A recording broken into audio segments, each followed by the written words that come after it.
Hello, hello, hello, hello. Welcome, everybody. Good evening. Thank you for joining us on a Saturday evening here on Blathering Backstage. I'm producer Steve. My music already went down a little too low. Let's bring that right back up. There we go. Thanks, everyone, for checking in.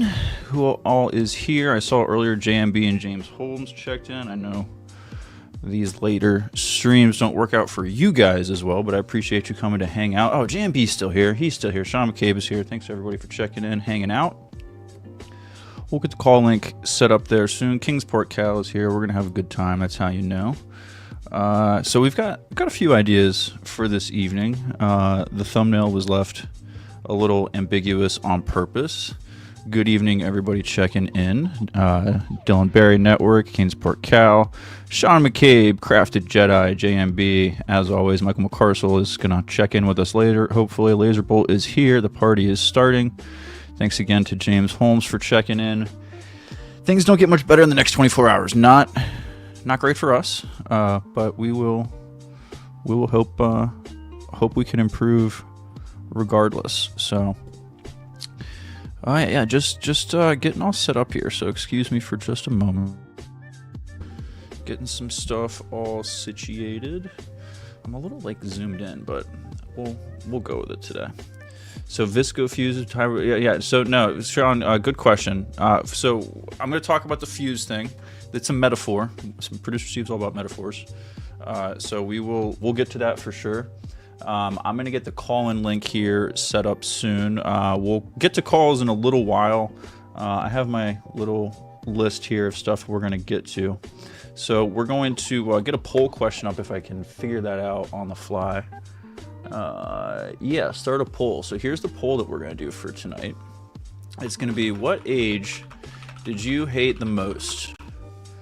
We're going to add your teens, your 20s, your 30s, and 40 plus. So that's one of the topics I want you to call in with today. We are also going to do a little bit of talking just about questions in general. I'm kind of calling this behind the blather a little bit. We're going to talk about really just the power of questions. That's what lighting the fuse is. Questions are fuses, especially in a setting like this where we hang out together, or where you're in a community of people and you're listening to someone talk about something you're interested in, or really with what we're trying to do on Backstage, where my whole mantra, I totally hit the mute button after I moved my microphone, so sorry for the squeak. The whole second screen entertainment thing, right? So you guys are doing something else, chilling, making dinner, cleaning, and you've got this on in the background. Rarely am I expecting anyone to sit there and starely intent on me. Goodness gracious, I'm definitely not that entertaining, but hey, I might sound good in your ears while you're doing other stuff. So that's what we're doing tonight. So we're gonna go over. I want to talk about what age did you hate the most. For folks who call in, feel free to chat. Laserbolt says those ages were all a dream. I can't pick. Well, then just say the most, right? Just say the most. Where's Jared? He might. We don't know. I don't know if we're gonna go 3 hours. Kingsport Cal. We're gonna go as long as the vibe tells us, or kind of how the vibe rolls. If people are still here and we've got chats rolling in and you guys are hanging out, I'm not one to turn the lights out too quick, but we'll see. We will see. Dylan Barry asks, "What is the producer setup like?" Dylan, if you check out Backstage. 2 shows ago, I did a tour, so that's on there. I'd show you now, but I don't have anything that's easily set up. I have the Shady Cam set up, but Shady's not even in here, so this won't be very this camera won't be very exciting today. So, but we'll see. He might show up later. Anyway, happy Saturday to Will McLean. Finishing up last game of the new season of Fortnite. Okay, so thank you for giving me something to talk about here early. So I played a little Fortnite earlier today with our boy Ken and a few folks in the community, Ken Plume, kennapzok, and Lauren Romo. And we had a good time. We did the Death Star event that lasted all of 8 minutes. No one knew anything. No one had any clue what the hell was going on during the whole thing. the group sizes were confusing. Who you were playing with was confusing. How it went down was confusing. But it was neat doing all the Star Wars setting stuff. I mean, that was kind of cool. The TIE Fighter X-Wing thing was fun to do it for like 10 minutes. Cal, you have a great... yes, Lauren Romo is good at Fortnite. She is. I can attest to that as a witness. And having won multiple games with Lauren Romo, I can say she is good at Fortnite. Better than me for sure. Maybe that's something we'll rank one of these days when I'm feeling cocky. Definitely not early into the show. It's 7 minutes and not even one full beer, and I'm not willing to throw anyone under the bus yet, and with Fortnite rankings of the people I've played with yet. But I still want to play with Alden. Alden has basically played Fortnite with everyone but me, I think, at this point. So hopefully he is able to. We're able to hook up in Fortnite here at some point. I also want to play with like Scotty and Jerry and Eli, those guys. I mean, I think their squad was playing earlier today while I was playing with Plume and Lauren Romo and all them. But we had a good time. The event was a little lackluster. Like I said, it looked cool, but the effects, whatever the hell we were doing, was not super exciting. Good evening, Natty. It was pretty. Again, it just looked neat. It wasn't anything cool. Like I said, the game mode right before the event started was just you were either in a TIE Fighter or an X-Wing, and you were either shooting down a Star Destroyer or shooting down X-Wings. And then it just alternated on that until the event itself started. The event itself was just you running through the Death Star, shooting random shit. No one knew what was going on. People were disguised as stormtroopers. The whole point was stuff was going on. We get out in the nick of time, and then the Death Star blows up, and now the next season of Fortnite is all superhero themed.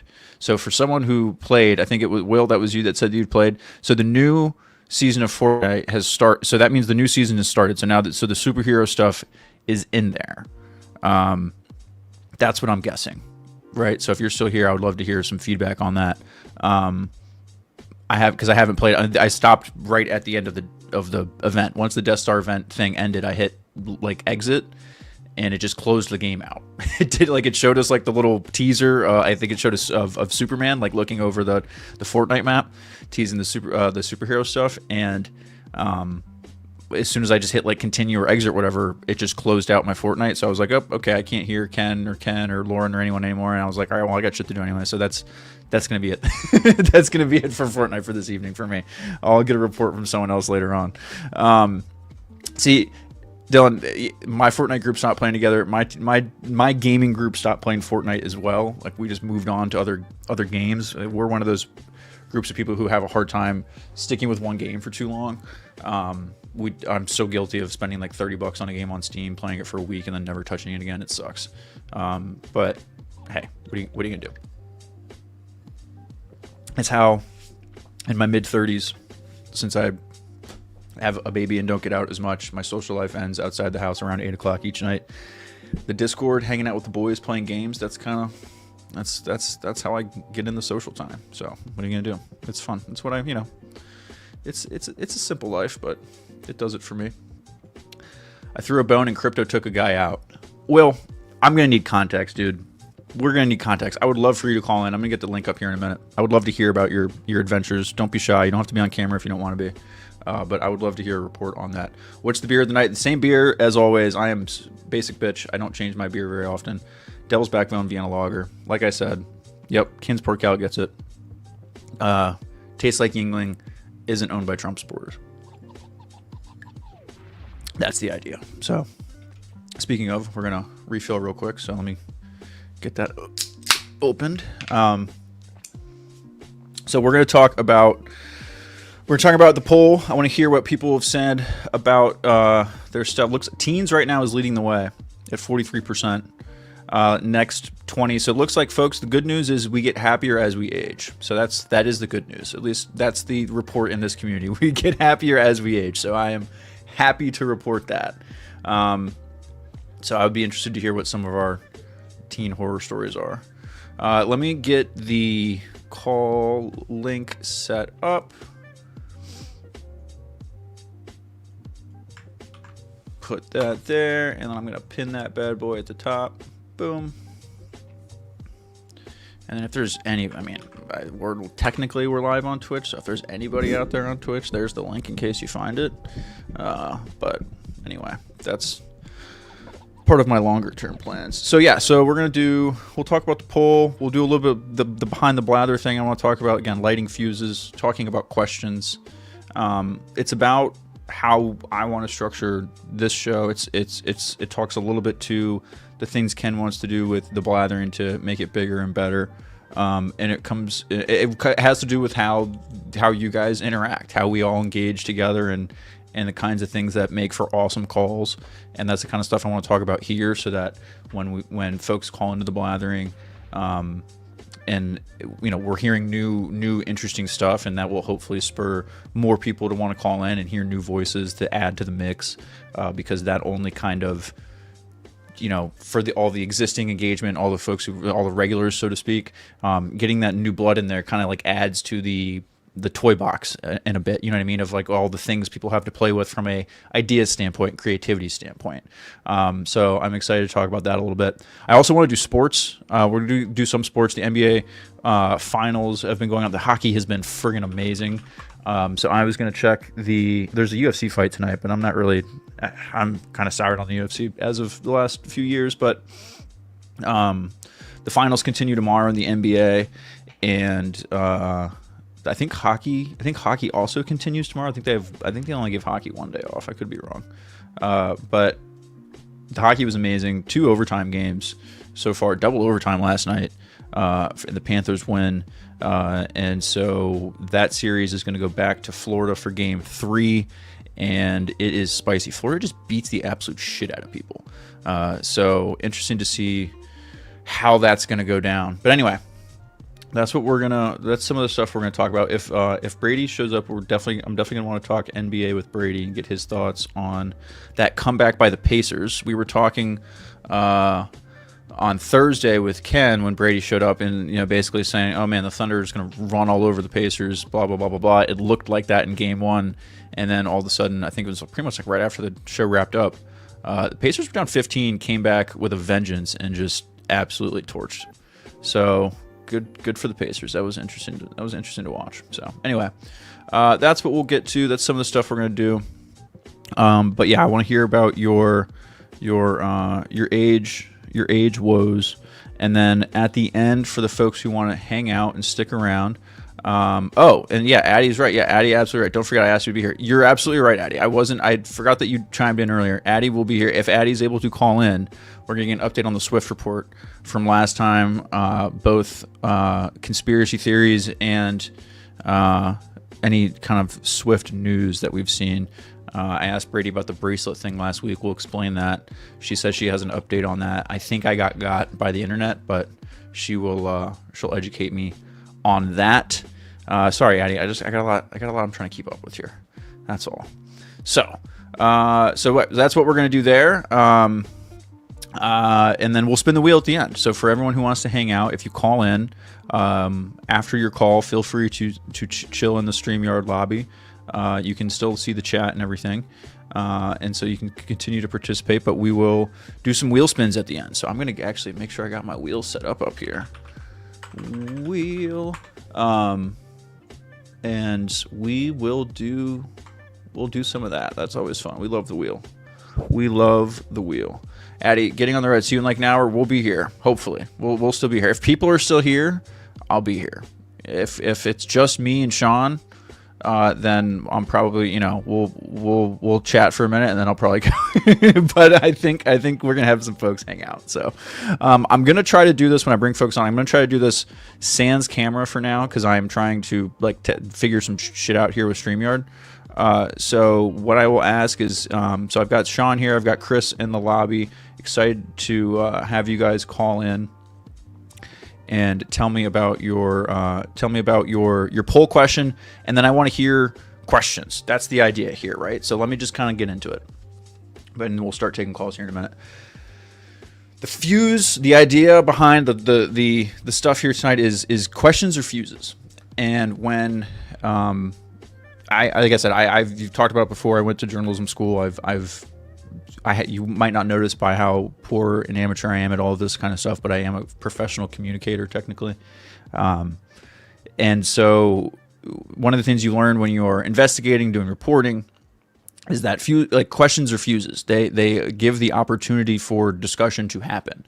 And so when you are able to come to the conversation with not here is a piece of information, but here is something I want you to tell me about, you now kind of open this opportunity and create this environment to blossom conversation, interaction, creativity. It's more of a let's look at this together instead of show and tell, right? So that is like the essence and the beauty of what makes a great radio call. That's why we talk about how much does this lesson cost. Cal, this is on the house, baby. This is all just for hanging out. And this isn't even a lesson so much as just a kind of just like a way of how we want to kind of like, or at least how I would definitely want to do stuff here on Backstage is the interesting stuff comes from the spontaneity and the unknown, the randomness. I love to do 16 seconds of sports on the Blathering, but it's because it's an anchor to talk about like sports news and stuff like that, right? It's different every time, and we can always like have an angle on it, right? And so that's why I try to like come up with new stuff occasionally, and that's why we're not doing a bracket every week. It's why well, shit, if the NFL was year round, I would do picks every week, so I'm not gonna act like a total hypocrite, but you know what I mean. We're always trying to find like different new cool kind of like ways to do things. So but that's kind of it, right? The art of the question is, it's something that like it lights a fuse. It also invites the opportunity for sides, which is great in this kind of space, this kind of entertainment space. Is when you're listening to people talk, you don't want to. It'd be really boring if I just agreed with everything Ken said all the time, right? It's more entertaining if you get a little bit of pushback from a genuine place of curiosity. It doesn't mean playing devil's advocate always means that you're just taking the other side just for the hell of it. But it could be, it could be an opportunity to have the conversation in a way maybe you wouldn't have thought about before. Sorry, I was pouring beer, so I definitely was not in the right spot. But so that's kind of the idea. So when I call in, I want to hear your questions. I want to hear what, obviously we'll talk about the poll question. Tell me what you did there. But then use that opportunity to ask, whether it's me a question, whether it's to ask the community itself a question, ask Ken a question into the ether. We'll get to it. We'll get to it from either on the next Blathering show or in the Discord or something like that. We'll use it to build out some kind of a bit. But that's what I love about interacting with like you guys. I don't actually know you. I just stare into a camera or a computer and we chat and we shoot the shit and we have a good time. But the opportunity to learn about just different people, different experiences comes from that inherent nature of asking questions. I don't know anything about you. I don't know where you come from. I don't know why you're into what you're into. Those are the great things that you learn from kind of that random spontaneity and that creativity. So anyway, that's my 2 cents on that. I want to like help meld these ideas that we have that folks want to call in with or games want to play, and kind of turn them into like, refine them into like real good, kind of final drafts. It's not about limiting creativity. It's about refining it and having fun with it and figuring it out and organizing it in a way that allows as many people as possible to enjoy it and kind of get on the fun. So anyway, I'm just blabbering at this point. So, but that's what we do here. Man, I wish there was basketball or hockey on tonight. It sucks that it's not. Oh, the hockey's not until Monday. Damn. Well, that's fair. Those dudes need time off. But anyway, we're gonna start taking calls here soon. We've got the links up. Addie is gonna basically. I gotta stretch this out till Addie gets here, and we can hear about Taylor Swift. If we can do that, we're gonna be in good shape. That's what I gotta try to do. So anyway, all right. Here's what we're gonna do. You weren't blabbering. You were blathering. Well, that's what Ken does. Ken blathers. I'm like the assistant branch blather manager. I can't say I blather. I think if I say I blather, then Ken will probably sue me. So, also, that whole monologue was not as well crafted as I would have liked it to be. So, I felt like that came off a little like harsher than I would have liked, but there's something to that. I think if I, call in, I'll explain myself. Damn it, ask me a good question, we'll talk about it. It'll make a lot more sense. Let's see what else we got here. Sports. I just bitched about that. What age do we hate the most? And other like segment ideas not segment ideas. That's not the right idea. Like bit ideas. Similar to what we did with like the bracket and stuff. That's some of the stuff I want to start thinking about and doing too. I'm going to start bringing to the show from things to kind of get over through these dog days of summer. June, July, and August are like the months that drag for me, because I live for football. I live for that fall sports season. So these next 3 months are going to be a drag, and I can only watch the Reds be 3 games under 500 for so often. But hey, they won like by a shit ton today, so we'll take that. Anyway, we will wait for it. Yes, we will, Cal. What are your favorite sports personalities? Fuse, love it. Dylan Barry, this is how you do it. Favorite sports personalities. So when it comes to like sports media personalities, I grew up a lot on sports radio. I lived in South Florida for a good time, and I was there when the Dan Le Batard show started, and so that has kind of been my sports radio muse in a sense. The connection to South, that was kind of like how I hung on to my connection to South Florida after I moved away as well. But I listened to all like the ESPN guys growing up. But as I got older, I despised dudes like Cowherd. Mike and Mike was your typical morning fare. But I liked what has kind of evolved in the last few years with I don't want to call it like investigative journalism, because that's maybe giving it too much credit, but like the pop culture sports journalism. Like right now, someone I really enjoy is Pablo Torre. He's doing really good stuff from an interesting like storytelling perspective that is tied into sports. And from a X's and O's thing, Mina Kimes is my favorite football person giving opinions on football for sure. From a journalistic standpoint, I tend to stick with like people who are, or it sounds weird, but I tend to stick with people who are like journalists, not so much former athletes, just because I think the perspective's a little more interesting. I think the former athletes kind of give you the same stuff all the time from what they're talking about or how they're talking about it. I think it's the way that the journalists come to the information that they find, because it isn't from an experience, it's from talking to people and hearing different stories and all that kind of stuff. So, but no, we have some really good. Will McLean has really good ones here too. SVP and Rich Eisen. I love Sky Van Pelt growing up. Big Sky Van Pelt fan. Listen to Sky Van Pelt's radio show all the time. Miss that. SVP and Russillo was a good show. I didn't really like Ryan Russillo towards the end. He kind of got on my nerves, but Sky Van Pelt was really good. Still catch that late night Sports Center when I can, but big fan of him. Cinder, do you listen to Sports Junkies in DC? So I'm familiar with Sports Junkies. I am not a DC sports fan, so it's not as enjoyable for me. That does bring up, though, I am a big Tony Kornheiser fan, as much of a curmudgeon and jackass that he is. He is just a fun old guy, and I loved PTI as a kid. That was probably my favorite. Someone mentioned, were you a fan of Around the Horn? Big, yeah, same as I was heartbroken to see that it ended. It lasted a while, and it's the thing. I don't know how long of legs a show like that would have. I think ESPN itself is kind of looking at itself, figuring out like, holy shit, what are we going to do other than have live sports, because we can't just have McAfee on 8 hours a day.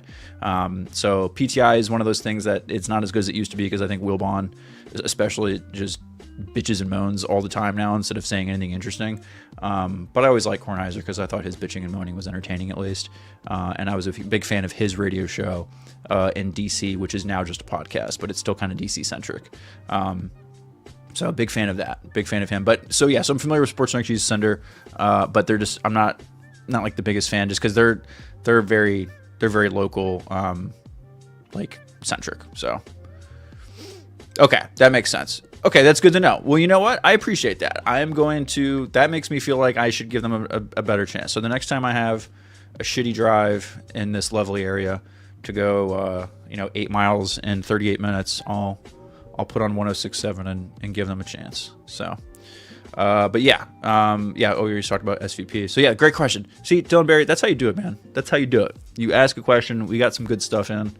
And I can talk sports media personalities and all that. It's boring to like 90% of people, but as someone who did radio in college, I did like a local ESPN internship on the radio in the summer and doing sports talk radio. That's why I don't shut up and always talk over Ken, unfortunately, on the Blathering, because I'm terrified still that there like an alarm is going to go off in the back of my head if there's too much dead air. So yeah, I love talking about that kind of stuff, and that's why that's kind of what gave me the courage or the idea to start calling into the Blathering in the first place. You do it by asking a sports. Yeah, that's exactly it, Cal. I wanted to. I knew Ken was into sports, but he had mentioned he had kind of fallen out of love with football for a little bit and was kind of in and out. But I thought, hey, calling in with picks, that was a good way to kind of ease into it a little bit, right? And I knew, obviously the Star Wars crowd, not everyone here are big sports fans. So by having that kind of little window into football every week, I thought that would be a fun way to kind of soft introduce kind of like the more of the sweaty side of sports from the point spreads and the gambling standpoints and talking about that in a fun way. And I love weaving that into all the stuff that I do, because I'm a huge nerd when it comes to the different like things that I enjoy, all what we talk about all the time, like Star Wars and the MCU and Game of Thrones, Lord of the Rings, all that stuff, right? But I'm also a huge jock. I love sports. I am just one of those people as well. So those worlds are colliding more now than they used to. And then I thought this was all about good bad food. It's that we throw that into, but that's really what I'm going to try to do more of and really kind of pick up on. I keep threatening that I'm going to do a game stream on here, and one day I am. Pretty soon, I might even, depending on how late we go tonight, might throw something on later on. You might see this go random, but those won't be scheduled or planned or anything. Those will just be fun little secret streams. But no, I love bringing those worlds together. I think there is a lot of cool stories to be told in sports that people who are into a lot of things that are not sports centric would relate to, just because it's camaraderie. It is team building. It's in the idea that like there's so many good stories in sports that you can just connect with, even if you don't care about that particular sport or that city or that team. Even sports documentaries hit harder, I think, for that reason. So, or at least more than they have any business being. So.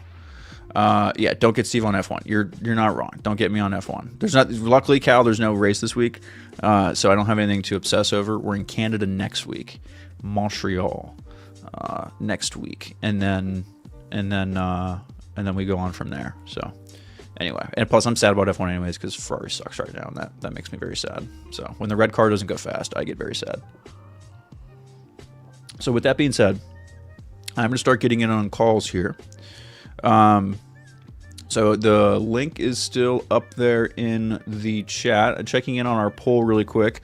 Holding pretty strong here on what age we hate the most. This also is going to be, a bit on the audience dependent. So it's interesting to see that teens are still really running away with it on what age we hated the most. At 58%, 20s at 25%, and 30s and 40s are rounding stuff out. So we will see how that goes. Cal says sports movies appeal to many people who don't care for sports. Yeah, absolutely. Yes, Cal. Thank you for saying it better than I did over 30 seconds.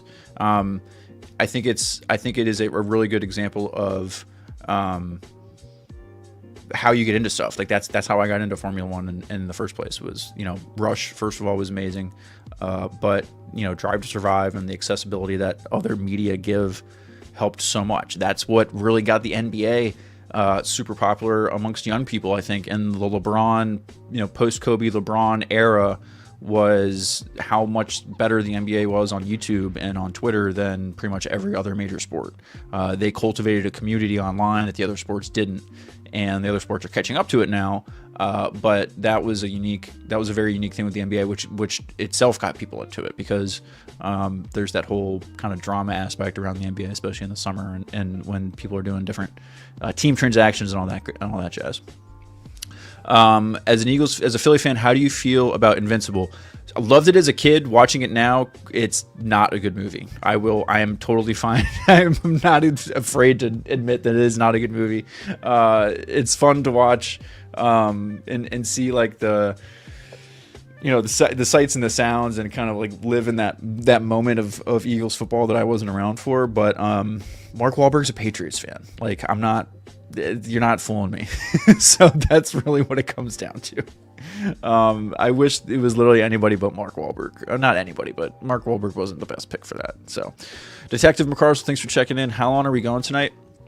I don't know, man. Probably not 3 hours, but we'll see. We're going to see what happens, see what kind of calls we've got going on, and how stuff goes. So let me make sure my layout stuff is all situated.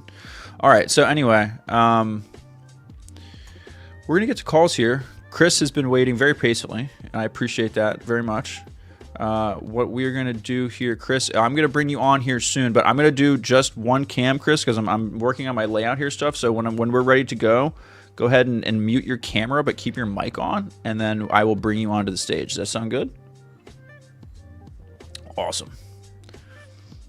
Alrighty. So with that, Chris, if you're all ready to go, I will bring you on, and we'll talk poll question, and we will talk what question you have, my friend. So when you are all ready to go, just let me know. And let me see. Actually, I'm just going to add you to stage really quick. And I think if I just go to solo layout, then boom, we're on. So here we are. Chris, your mic is hot. Thank you so much for joining us this evening. I appreciate you taking your time on a Saturday to hang out. First, tell me about your answer to the poll question. And then if you came to the party with another question, I'll hear you out. So tell me about the poll. I'm 27, so I think there's ups and downs to my teens and my 20s. Okay. I think I know myself a lot better in my 20s now. But, in my teens, I had less to worry about. That's fair. That's totally true. Yeah, I think that's kind of how I felt too. So did you vote? Did you vote teens then there, or did you vote 20s? Where did your vote go? I honestly couldn't decide. Fair enough. You know what? You, instead of putting it to the poll, you figured you'd litigate it live, and I respect that.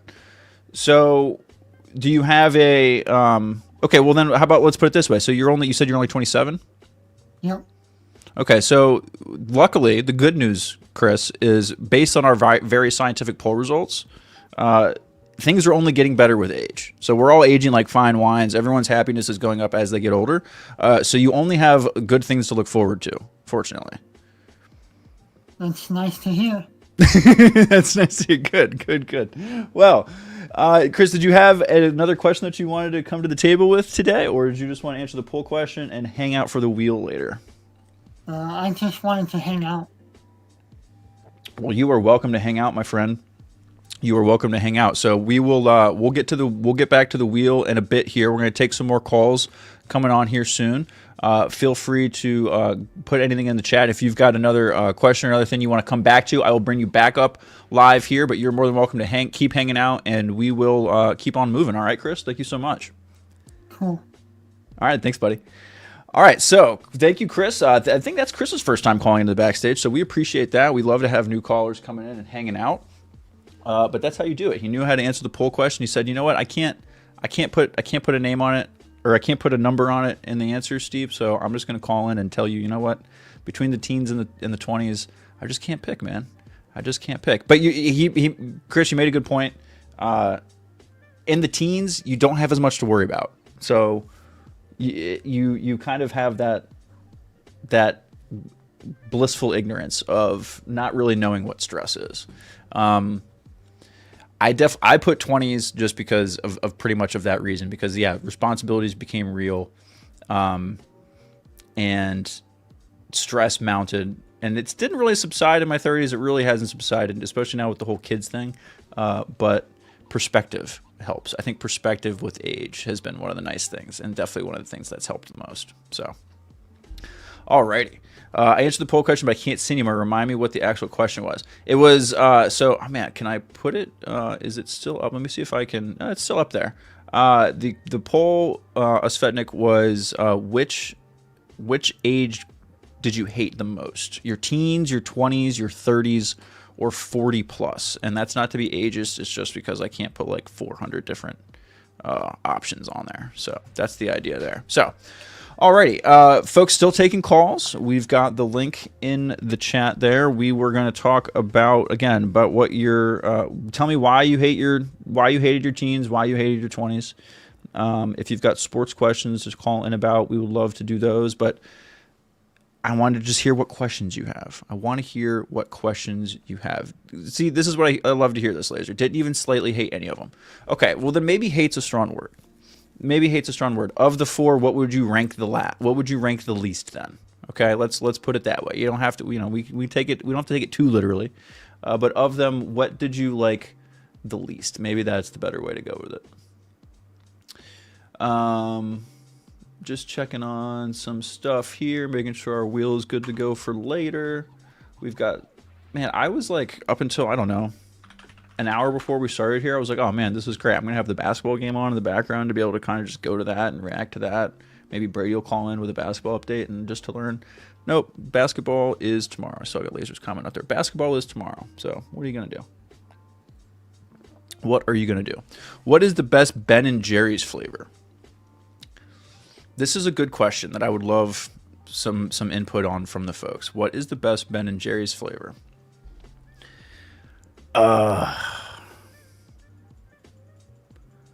Man, Rocky Road might be up there. See, I don't know if there's necessarily anything like Ben and Jerry's specific that I like more than others. I mean, I'm a Rocky Road guy in general. I'm a cookies and cream guy. I don't know if Ben and Jerry's like calls that anything different. Someone will have to let me know if it does. But Svetnik says he's not much of a Ben and Jerry's person. That's fair. I'm not like ice cream loyal. You know, if ice cream is ice cream to me, you know, it's not like a go-to brand kind of thing for me. So, but my go-to ice cream is probably going to be cookies and cream or cookie dough. Cookies and cream or cookie dough. I'm more of like a milkshake guy though. If you're gonna ask me about any like ice cream I could have in any form, I'm going milkshake. Tillamook and Dreyer's your favorites. Can't go wrong with Bluebell. Dude, if you put all 5 of those in a little cup in front of me and ask me what one is what, there's no way I'd be able to tell. If you put a French vanilla thing of Dreyer's and a French vanilla thing of Bluebell in front of me, there's no way in hell I'd be able to tell the difference between any of them. I just wouldn't. I just wouldn't. One Sweet World. That's Sean. You're gonna have to explain yourself. I don't know what that means. Ice cream sandwiches, says Cal. That's another good one. Ice cream sandwiches is good. Again, that's more like handheld ice cream is like its own thing, right? Like drumsticks, ice cream sandwiches, popsicle. Now you're getting in a whole like ice cream truck fair type of scenario, right? Like soft serve is its own beast. So, all right. We're going to continue on with the calls. We've got Sean in here. We've got Cal in here. Sean was in here earlier, and I made him wait for a really long time. So, Cal, we're going to go to Sean first. Again, you guys can all hang out, and we'll do the wheel later. But what I'm going to... Oh, my light flickered behind me. That was creepy. Actually, that reminds me. I have a bone to pick with that. So, you can see my lights flickering behind me? Yeah. So, 2 days ago, those things worked fine. But now that I have them plugged into my Switch 2 dock, they do that, and they don't stay on all the time, which makes me think the Switch 2 dock is not powering my USB ports all the time if it doesn't need to or some shit, whereas my Switch 1 dock did just fine. Pisses me off. Very annoying, because I don't have anything else to plug my cute little lights into on my desk up there. So that pisses me off. Chocolate covered cone from DQ is just classic. Yeah, I mean, you can't go wrong with the chocolate covered ice cream cone. Again, but Dairy Queen versus Brewster's versus the next thing versus... I wouldn't be able to tell the difference, that's all. For me, ice cream is ice cream. But I I hear you. If you have a loyal ice, you know what, Osvetnik, if you've got strong feelings on some kind of ice cream, call in and tell me how or why that you can even tell the difference. Because again, you're talking to the dude who, until he was like 27 or 28, had no idea that all the Fruit Loops were the same flavor. If you had told me that the grape Fruit Loop or the green or the purple Fruit Loop tasted differently from the red or the green Fruit Loop, I would have 100% believed you. Cal, don't shake your head at me. It's true. Yeah, it's absolutely true. I would have absolutely, and that was not, no, we already knew about, we talked about this the other day. It was, if anything, I'm complaining about my Switch too. I'm regretting my purchase. The fucking thing doesn't even keep my silly little lights on. But yeah, no, yeah, breaking news. Yeah, no, I thought, I was convinced Fruit Loops were like different flavors. It's funny, I figured out, I just assumed it wasn't the case with like Fruity Pebbles. I was like, oh yeah, no, these are all just sugar colored differently. But Fruit Loops, I was like, oh no, that's like a cherry Fruit Loop. That's a grape Fruit Loop. And then fortunately I said that out loud to someone someday, and they looked at me kind of like the way Cal was looking at me a minute ago. And I still don't live it down to that group of people. They still give me shit for thinking Fruit Loops have different flavors. So what are you going to do? But that might be a good idea. General Mills or whoever that makes Fruit Loops, if you're listening, get us some like organic Fruit Loops. Get us some actual flavored Fruit Loops. But come to think of it, that might not taste very good. Or isn't that just Trix? Are Trix different flavored? Like does the yellow Trix taste differently from the orange Trix? I don't know. Maybe that's what it is. So someone get back to me on that. Someone report back. I'd be interested to hear about that. So anyway, all right. Moving on, we're gonna take our next call here. I think Trix is different. I don't know. See, yeah, we're blowing our own minds, and I don't want to Google it because I don't want the magic to be ruined. Hopefully someone calls in and has the answer and will be able to tell us, but we will see. No, they're not. Plume, you could have done without the hand, like the face palm. Like, you know, I was already vulnerable and told you about the Fruit Loops part. You don't have to like, you know, twist the knife with the whole. Anyway, yeah, but Trix would be more likely. Is there any cereal that does that? All the Crunch Berries taste the same. I don't know. Think if anyone's got one, let me know. This has got. I mean, what did you expect? Like, come on, what did you really expect? Anyway, all right, we're gonna take a call here soon. I'm gonna get Sean in here. He was waiting very patiently earlier. Sean, I hope you have your question ready, and I hope you tell me your answer to the poll question. I am sure you have an interesting answer to that, and then hopefully you'll stick around, and we'll spin the wheel with everyone later. So with that, with all things aside, Sean, I'm going to bring you on here, sir. You are on the show. Welcome, welcome, welcome. How are you doing? Hey, brother. And what age did you like the least? My 20s, for sure. 20s for sure. Okay. And why is that? I was 18 when 9/11 happened.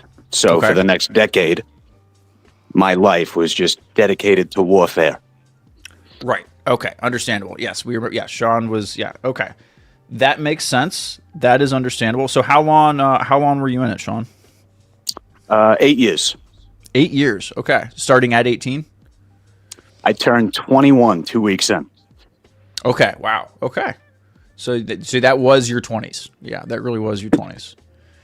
Well, then I guess you contribute that whole figure, the whole theory here we have of it only gets better as time goes on, right? So that's. I tell you, man, I'm enjoying my 40s right now. Good. You know, I know who my kids are. That's interesting. That's a good way to put it. I like that. That was the rough thing with my 20s and my 30s. You know, between the Army and then private security. Mm-hmm. I was working nights.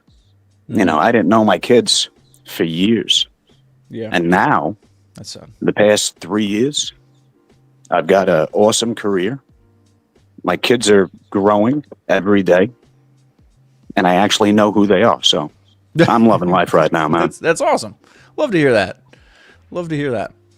So, okay. So for someone mid-30s, when is it a thing that clicks in your 40s, or is it just kind of like a gradual climb? I think it's just how my path went right now, man. But you got kids yourself, man. That's such a big motivator. Oh yeah. At any turned me into a age. giant softie. Yeah. Giant softie now. Yeah. How old's your kid, brother? Almost 2. And then we God got one on bless the you, way in man. September. So, yep. Yep. Yeah, we'll have 200 that's the golden age right now, man. They're crying all the time, but personality's coming out. Not so bad. No, she's the best. She's the best. Best way to spend my time. But that's why I hang out with you guys after she goes to bed. So anyway, all right. Well, thank you for answering the poll question. Appreciate your insight on that. That's very interesting. That's some real life shit, but that's it. That's what we love to hear here. Did you have any other questions? Did you bring any other heat for the backstage this evening? I do have a question for you, man, because Okay. you seem very well read and worldly yourself. With yesterday being D-Day, the anniversary of. Yeah. Is there any specific bit about D-Day that really grabs you? That's a good question. About D-Day itself. So for context, my grandfather served in World War II.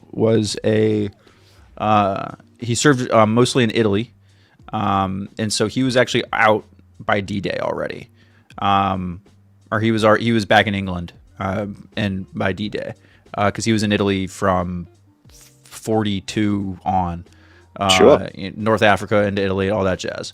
And he was an interpreter. So my mother would tell me stories about he was a guy from New York who could speak Italian and would scare the shit out of the fascists to get information. Badass. That was the stories they told. So anyway, he used to tell stories of how when he was in England when they were getting ready for D-Day, he knew a lot of he saw all these young guys because he was a little bit older. My grandpa was really old.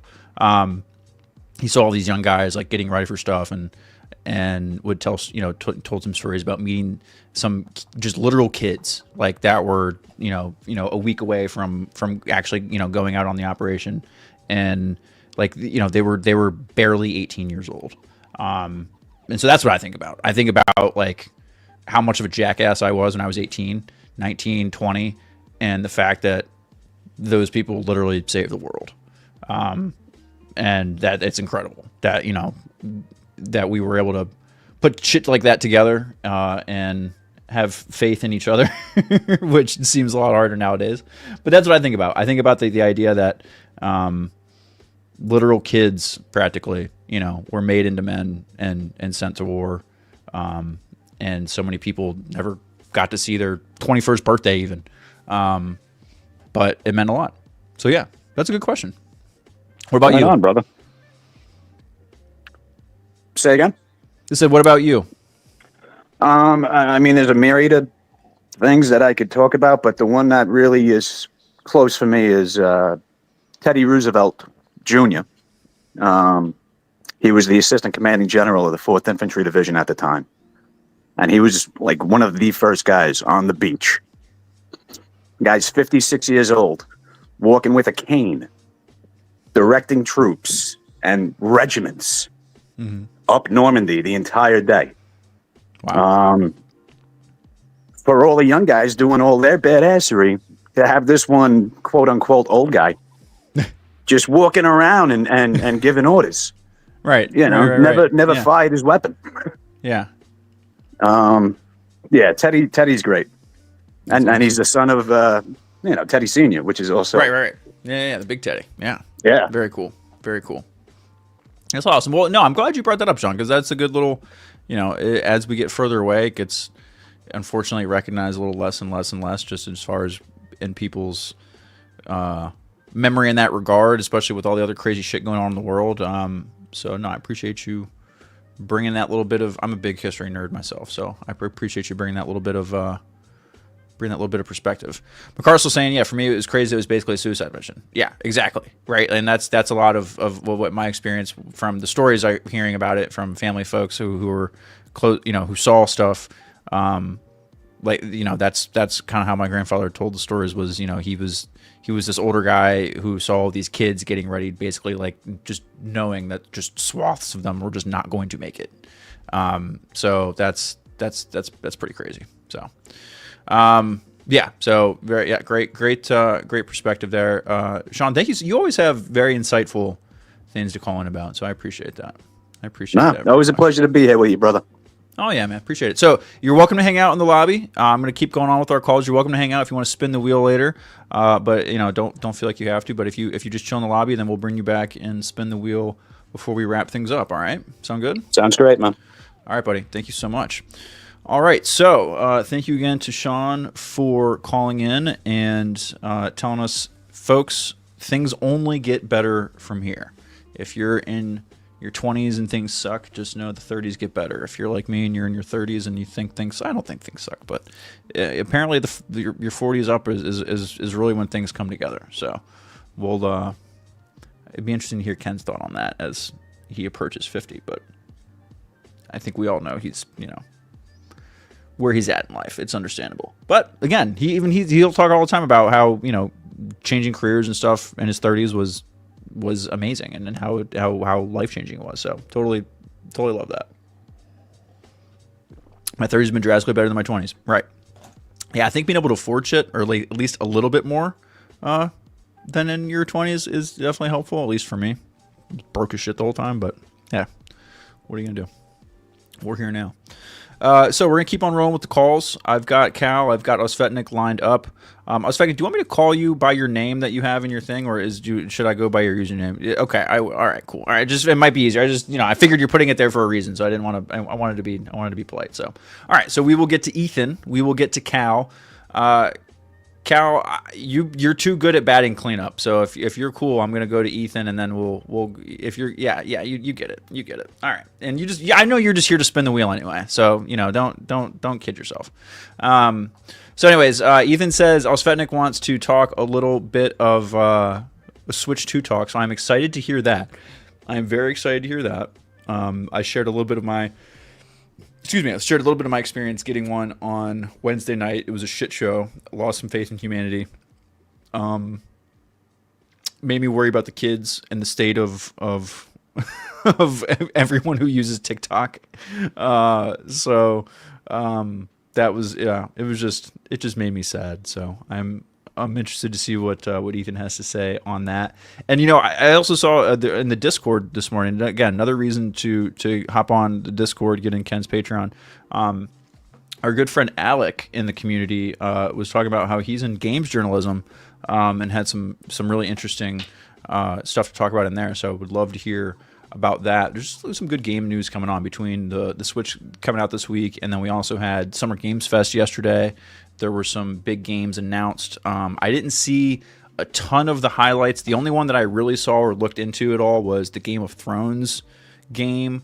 There was and I imagine maybe they'll talk about this on Casterly Talk, or Jared or call into the Blathering about it. So I won't go too much into it.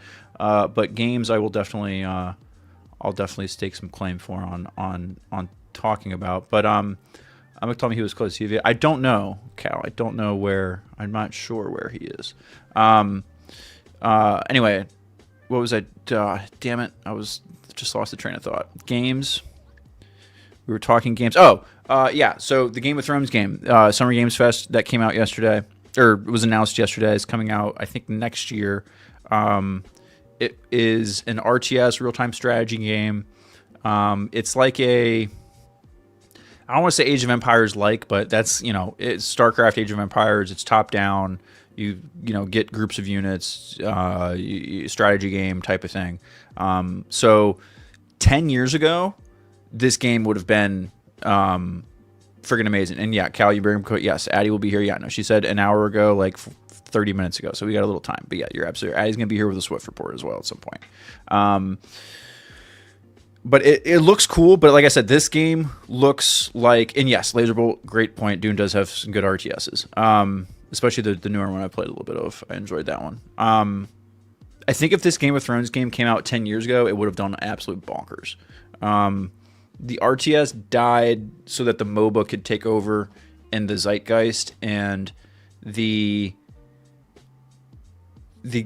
had nothing to really come back. I mean, you've always had Age of Empires, StarCraft, Total War has kind of carried the flag for the single player side of it, but for the real sweaties, you had multiplayer for StarCraft and stuff like that never really went away. But in the late 90s, mid to late 90s, early 2000s, RTSs were like the premier PC genre because you couldn't really do that on console, right? I mean, everyone still loved single player games and everything, but that was one of the benefits that you had on PC. And then they started kind of waning out with, I would say Battle for Middle-earth 2 was probably the last great RTS that came out for a long time. Not excluding the Total War series. I think the Total War series is kind of its own thing. So it's cool to see the resurgence here. I think the Game of Thrones game is a great setting for that. I'm shocked we didn't get more Game of Thrones games. I think Game of Thrones got popular kind of at the end of that era where we had a game for movies all the time. Back in the day, we had like the King Kong game, we had the Lord of the Rings games, you had a bazillion different Star Wars games that were all amazing. We used to make good games with movie tie-ins, and they don't do that anymore, and at least not as much. And so this Game of Thrones game, I think, would have been right on the money for that when we were in the height of the Game of Thrones kind of in the zeitgeist. But still happy to see it, still excited to see it. It is Game of Thrones branded. It's not just a Sword of Ice and Fire. So they have like Kit Harington is the model for Jon Snow and all that jazz. So they're kind of going show-based, but they're letting it be. Like the trailer has the Night King stabbing Jon Snow in the stomach, right? It's like they're having you go like alternate realities, do whatever kind of stuff you want. So that's kind of cool. I thought that was kind of interesting. So I'm interested. I'm very interested to see that. I've talked about Empire at War being one of my favorite games in general, especially one of my favorite Star Wars games. But as far as RTSs go, love Empire at War. There's a great community still keeping that up. And one of those rumored Star Wars games that's supposed to be coming out soon, or maybe not soon, but supposed to be coming out eventually, is another Star Wars RTS of some kind. They're getting an XCOM kind of game that was announced not too long ago and revealed some of the details on it. I forgot what it's called off the top of my head, but that's coming soon. But there is supposedly some kind of a Star Wars RTS or some other strategy game that is being rumored that's down the pipeline. I don't think it's anytime soon, but something is out there, and it's not Eclipse, it's not the KOTOR remake. This is its own thing. But I would love for it to be some kind of a spiritual successor to Empire at War, because I love the mix you get there between the naval battles and the land battles. It's really cool. So, anyways, lots of game talk. Love it. Zero Company. Thank you, Will McLean. That is the XCOM Star Wars game coming out. So I'm excited for that. That should be really cool. Real-time strategy. I get it now. Sorry, Cal. I thought I said that earlier. My bad. You're right. Cal, I need to say these things. You're right. This is good broadcasting. But yes, Zero Company is the name of the XCOM style Star Wars game that's coming out. XCOM is just a specific game. It's not really a genre, but it's a top-down, turn-based style, kind of RPG shooting kind of game. But there are great mods already for XCOM for Star Wars. So if you kind of want to see, or if you think you want to try it out essentially before the game's out, you just get XCOM 2 and get the Star Wars mods, and you can kind of get a flavor on if you like those, that style of game and what you're in for that. So yeah, so that's what we got there. So I love the game talk, love that. I am going to bring in our next caller here. We're going to talk Ethan's going to call in. He wants to do some Switch talk. I'm going to hear about his poll answer as well, and then we'll keep on keeping on. So anyone who's hanging out, thank you so much for spending your Saturday evening with us. We've just hit the hour mark, and we're going to keep going here for a bit. We've got Addie coming up hopefully soon to give us, if she hasn't fallen asleep already, to give us an update on the Swift report. Like I said, I think I got by the internet last week when I accused Taylor Swift of sending out essentially a beacon by lighting up her concert bracelets to people all over the world and sending signals and all that kind of stuff. So Addie will make fun of me and clown me for that, I'm sure, but I'm looking forward to that. But with that being said, I'm going to bring on Ethan to talk poll questions, to talk Switch, and any other questions he has. Ethan, I'm going to bring you on, and you're going to show up on screen for just a moment, but then I'll have you off on there. So we're all good. There you go. Ethan, your mic is hot. Thank you so much for joining us. How are you? And tell me about your poll answer. I'm doing well, Steve. I Yeah, when it comes to the poll, I would say, um, I mean, I answered teens Okay. because, yeah, I mean, that's just a kind of a terrible time for everybody. I mean, it's funny. I was at my parents' place earlier today. I picked up a box of old stuff and brought it home and was going through all of it. And in it was like old yearbooks Mhm. and like other stuff like that. And like I'm pictured once in my senior high school yearbook, once. And it's just the picture that like everybody gets. So like I did absolutely nothing of like any worth really in high school. If it's one of those like if I could go back, I would like completely do it again. Like I wasn't in any teams, I wasn't in any clubs. I was just kind of there. I was that guy. So So the only picture you yeah, had was like your portrait picture. yeah, that's it. Yeah, Not even like a not in candid it. shot in the hallway or something, like in the Nothing, background. Nothing. nothing. So yeah, I was that Cal's right guy. though. I You was. survived. You made it through high. That's he's not That's wrong. true. He's not That's wrong. true. He's not No, wrong. I was an NPC in high school. No, but my 20s and 30s have all been fantastic. I got married Good. in my 20s, had both of my kids in my 20s, and my 30s are going just great. Well, there you go. So, See, it's all up yeah, from here, folks. It's all it's up from here. it only gets better. It only gets better, and that's why I would love to hear from the young fellows like Eli and Brady here. Just to, look at how much optimism we're filling them with, right? Don't worry, Exactly. fellas. It's all you've got it all figured out. So oh, hold on. Laserbolt's got said I was voted class couple with a gal that already broke up with me. Awkward. That's amazing. Oh no. That's amazing.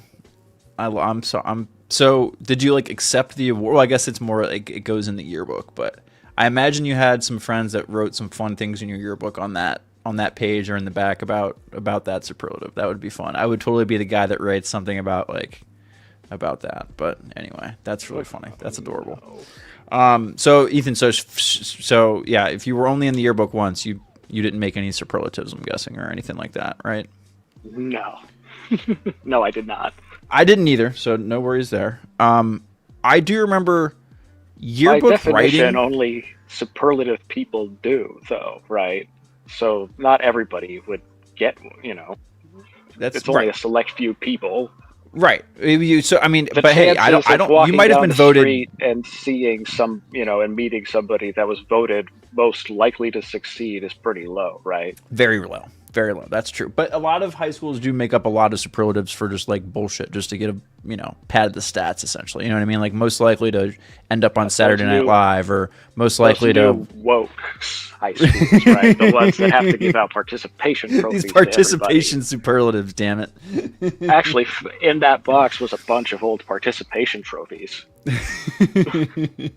from like T-ball and stuff. Apparently, my T-ball team in 1996 was the midget league champs, which is something you could say in 1996. I was gonna say I don't think we're using that league anymore. I think that Yeah, we league is can't called say that something else anymore. now. Yeah. No, Yeah. we can't say that. Yeah, the Pee-wees maybe. Right. I don't know. There's something, Right. but it's not Right. that. Oh man, that's too That funny. yeah, that made me laugh. So But anyway, I was yeah, gonna please go ask. ahead. I wanted to ask. Yeah, I wanted to ask you about the Switch 2. I have not purchased one, Okay. and I don't think I will be purchasing one for some time Okay. because so far nothing has really grabbed me as a reason to buy it right now. I'm not a Okay. huge Mario Kart person. Right. I know there's a Donkey Kong game coming up, but like Donkey Kong, okay, great. And like I've played the Zelda games that everybody's freaking out about the fact that they have, kind of, I guess, given them a fresh coat of paint. Yes. So I haven't so what was your reasoning for purchasing one, and have you enjoyed your purchase so far? Good questions. The first answer to your question is impulse control. I have poor impulse control. I'm just gonna admit it. I do. I have poor impulse control. I had a lot of practice. Isn't the best word, but just like there was. So during the pandemic, I've been building computers like since I was a kid. Right. I've always been a big PC gamer, and so. Okay. During the pandemic, when those kinds of things got scarce and the supply chains all went to shit, it became hard to get computer parts. Graphics cards came out. There was a mass hysteria for them. Crypto mining was ruining all of that as well. There was a real gambler's rush from setting up things on my computer, like alerts for when something came back in stock, and getting a 3080 the night it came out, when it happened, from NVIDIA. And it hit like crack. Okay, this sounds really sad, but this is what the Backstage is for. No, that's actually that was totally a thing during the pandemic for like. And all I wasn't a sorts of stuff. scalper. Don't get me wrong. I didn't resell anything. I kept it for myself. Right. But there definitely were scalpers that made it worse. Absolutely. So, but I remember I was playing FIFA with my boys at like 12:30 at night. I had an alert on for a 3080 with like 6 different browsers open in tabs, and I was like, if something goes in, because basically it was checking the site, and it would buzz an alarm in my ear while I'm playing FIFA if any of the websites I had, like the program I was running was basically checking to see if any of these URLs get updated. If anything on this page changes, an alarm went off in my ear. And so I just had that for all of the different pages on, that had graphics cards, whatever. So the NVIDIA page went alerted from out of stock to order. Went in, told my buddy, because my buddy was, I was playing FIFA. He wanted the same thing. I was like, hey, dude, let's go. Like, we paused, we closed out, blah, blah, blah. Boom, got in there, got it. And it was like, it was one of the greatest highs ever.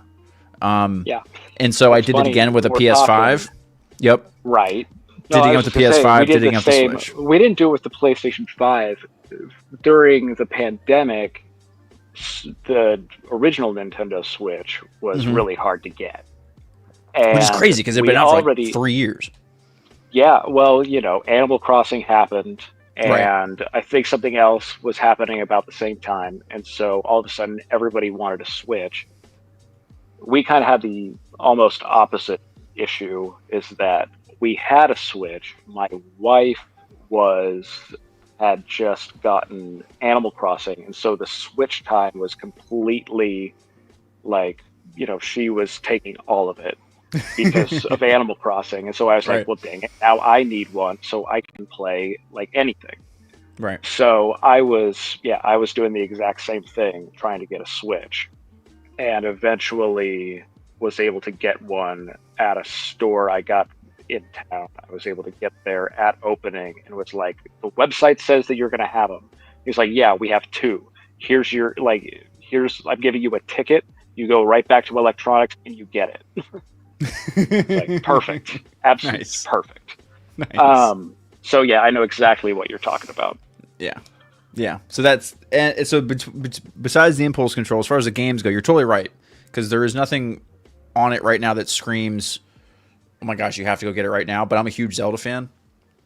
Sure. And I basically so I played Breath of the Wild when it came out, played the shit out of it, 100% it, blah, blah, blah, blah, blah.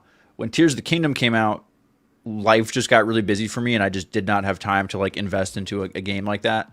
And then about 6 months ago, I was like, oh man, I really want to play this. But then the Switch 2 announcements heated up, and I think it was right around when they actually gave us like an actual launch date and everything like that. And I was like, and then they also revealed, oh hey, you're gonna be able to pay $8 and have, a 60 FPS, 4K version. Right? It's a little more than a fresh coat of paint, to be fair. No, I know. It looks really I'm pretty. just like, it looks really good. I'm sure it does. Yeah. And for like, it's $8. Like, okay, whatever. Sure.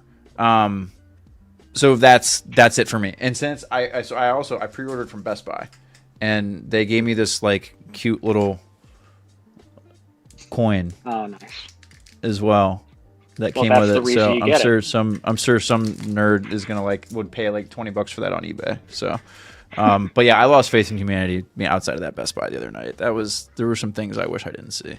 So what do you it's been 48-ish hours with it at this point, maybe less. Yeah. So a how little more. much time have you actually gotten into it? Less than 2 hours. Less Gotcha. than 2 hours. Yeah, I mean, like, I just. So basically Yeah. that first dive off the cliff in Tears of the Kingdom, how'd that Right. look?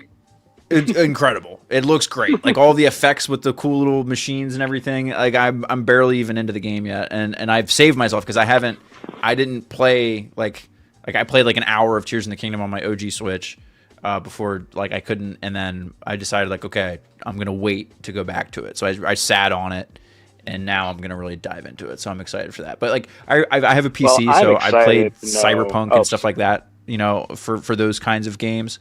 So for me, the Switch is more a Zelda, Mario, Stardew Valley, like the Sean is right, exactly. Take advantage of the nap time kind of games, like the things I can drop in and out of.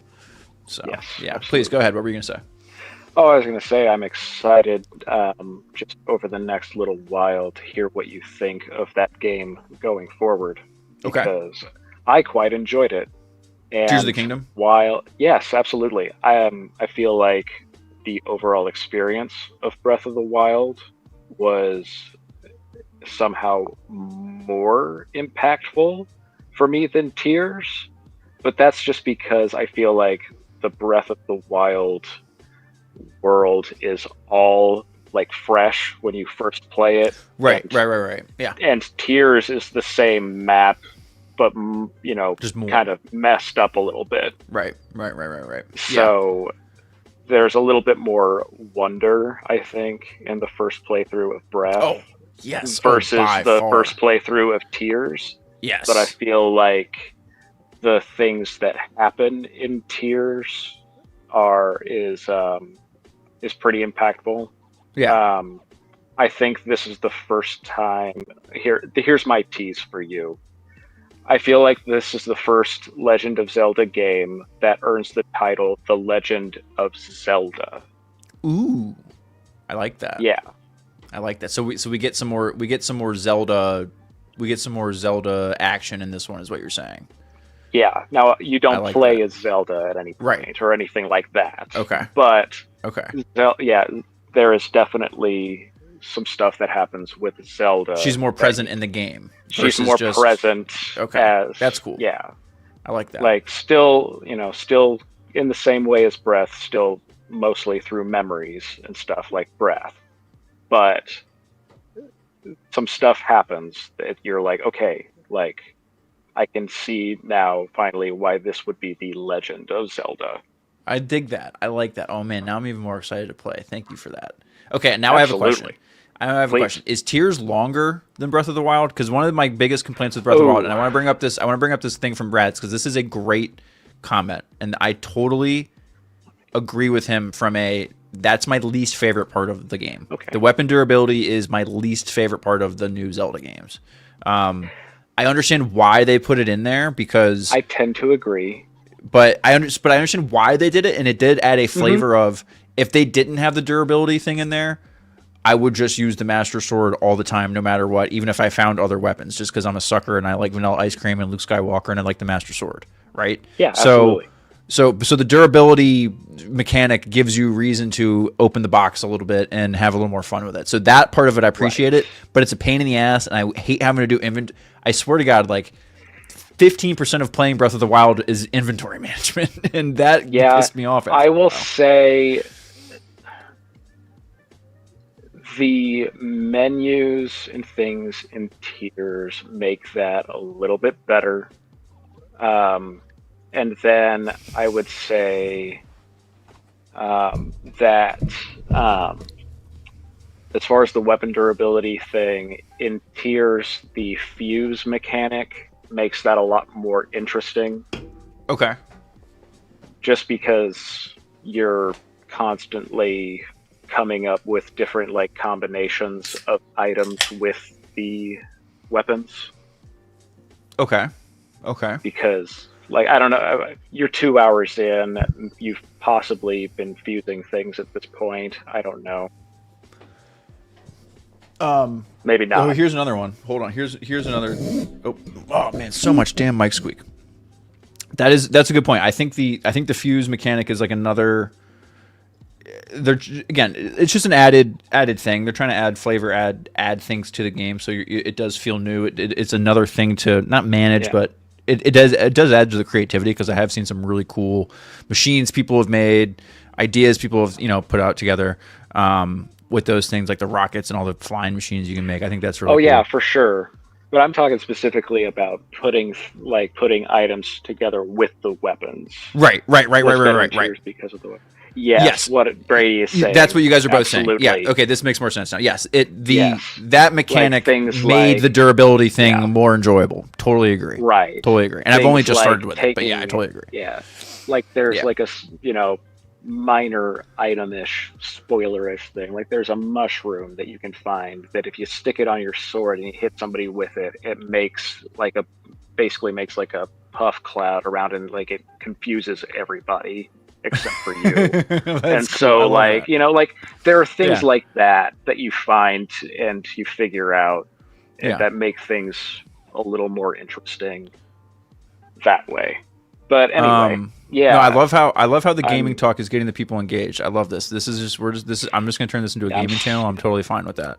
I wanted to get to a couple other takes here. Rads is spitting some great takes here. He says, I was a Nintendo handheld guy until the Switch, mainly a Pokemon guy, childhood nostalgia and all. With you on that. Loved Pokemon as a kid. Loved Pokemon as a kid. I've played on the Switch. I only ever played Arceus, and I only played like halfway through it. I kind of lost interest. They, I think, also updated the most recent Pokemon games. I think Scarlet and Violet. Is that what they are? Yes. For the Switch too. So I've heard those were also decent upgrades. From what I'm seeing, it is a major upgrade. Okay. When it comes to playability and frame rate and everything, basically makes it the way it should have been on launch. Okay. So now I'm going to dive into that too. Okay. Yeah, if you are interested in getting into like a full-fledged Pokemon game, not kind of a side-ish game like Arceus. Arceus, okay. I definitely pronounced that wrong my whole life. Everybody pronounces it different. It's a Leia thing. Don't worry about it. Okay, got it. If you're interested in getting into Pokemon, I think that starting with either Scarlet or Violet on Switch 2 would be a good thing to do. Okay. Yeah. I quite enjoyed it on the original Switch, but it was buggy as hell. I am going to write this down for future call questions, or I mean, we might get to it tonight. The night is still sort of young. And I saw Addie just snuck in the green room, so then she snuck back out. So hopefully she'll show back up. I saw Cal asked about Metal Gear. I have never played a Metal Gear game. You've never played a single Metal Gear game? Never. Okay. So a lot like our intrepid host, Mr. Ken, I grew up in a pretty conservative home. Did not play a lot of teen-rated games or above as a child/teen. I've gotten into a lot more of that stuff now as an adult, but never dipped into Metal Gear. I'm with you. I was in a similar boat until my parents got divorced. And then living with my dad. And then they're both trying to please you, and so. Exactly. Oh, it was great. I got spoiled like shit in 3rd grade. Are you kidding me? It was amazing. I cleaned up in 3rd grade at Christmas and my birthday because I double dipped. Anyway, one of those life questions I always ask folks who are like millennials around my age is, red versus blue on Pokemon, because even though the differences weren't that big, they were still. You were in a camp. You either liked red or blue better. And it was usually whichever one you experienced first. But really, at the end of the day, doesn't that just kind of come down to, do you like Charizard or do you like Blastoise? Yes, or if you that's one of the big ones. But if you like I think Arcanine isn't in blue. There were a few of them that were specific, so that was. No, I know that. Yeah, we talked about this a little bit last time. Talking video games, I didn't get into full-on playing Pokemon until I was in my 20s and got a 3DS. Yeah, I remember. Yes, right. I remember you mentioning that. Yeah, my first full Pokemon game that I played was Sun. Okay. Okay. Yeah, or Yellow. You're right. I I didn't love see yellow. who. Yellow was great. Yeah. Well, Yeah. yellow is just let's go Pikachu, let's go Eevee. That's yellow. Right. Well, yes. Yeah. And They changed some things, but it's yellow. Yeah. They're the new red and blue, but with the yellow mechanics. Honestly, I think that like the art style and everything of the Let's Go games were absolutely perfect. I don't think they needed to change anything going forward. Keep that same art style. Oh yeah, And I totally agree, dude. I love the Let's Go games. I thought the Let's Go make it games, open world, do Yeah. all that stuff, but right. make it Give look us like the that. style of that. I totally agree. That's your millennial boomer version of Pokemon for sure. And it was great. They did it right. It was good. That was the I think that was it's the perfect probably entrance. the best looking Pokemon game on Switch. Probably. I mean, just because it's top mostly down, about the they art didn't have style. to worry about the limit of draw distance and stuff like that, like you see in the other. And I'm not even going to pronounce it anymore because now I feel bad. You could just call it Legends. And we'll know There what you you're go. talking Boom. Legends. So that one, right? But here's the thing I want to throw out while we're talking Pokemon. So now that this is just a video game podcast, about. Or until you throw me off, Steve. It is No, until that's you fine. throw Well, me off. we're all hanging. I'm gonna bring Addie in here soon, and she's gonna give us a Swift report, and then we'll go to Cal before we do. We prefer to bring everybody back and do the wheel, unless anyone else calls on. The world that I got introduced to for Pokemon, which is actually great, is on PC. And again, using emulators, you don't have to have a gaming PC. You can do this on probably like a MacBook or any regular laptop. You can do this on most Android phones. Or Android phones, right. Yeah. Good call. Oh, actually, and now even iPhone has Delta DS, and so you can do this on iPhone natively as well, right through the App Store. Nice. For free. So anyway, modded Pokemon. Okay, modded Pokemon is great. There are some really, really, really good fan-made games essentially that are like right now. I'm playing through Pokemon Renegade Platinum, which is Platinum but like on steroids. And you can, it's all tweaked, right? Because one of the things with the Pokemon games is they're really easy, right? Like they can kind of breeze through a lot of them. This makes the trainers harder. It makes it so that you have to really level up the Pokemon more. The gyms are kept similarly to the game. They're not as tweaked as much, but the lead up to them is harder. And there's just like so much more content added into it. Sure, please go ahead.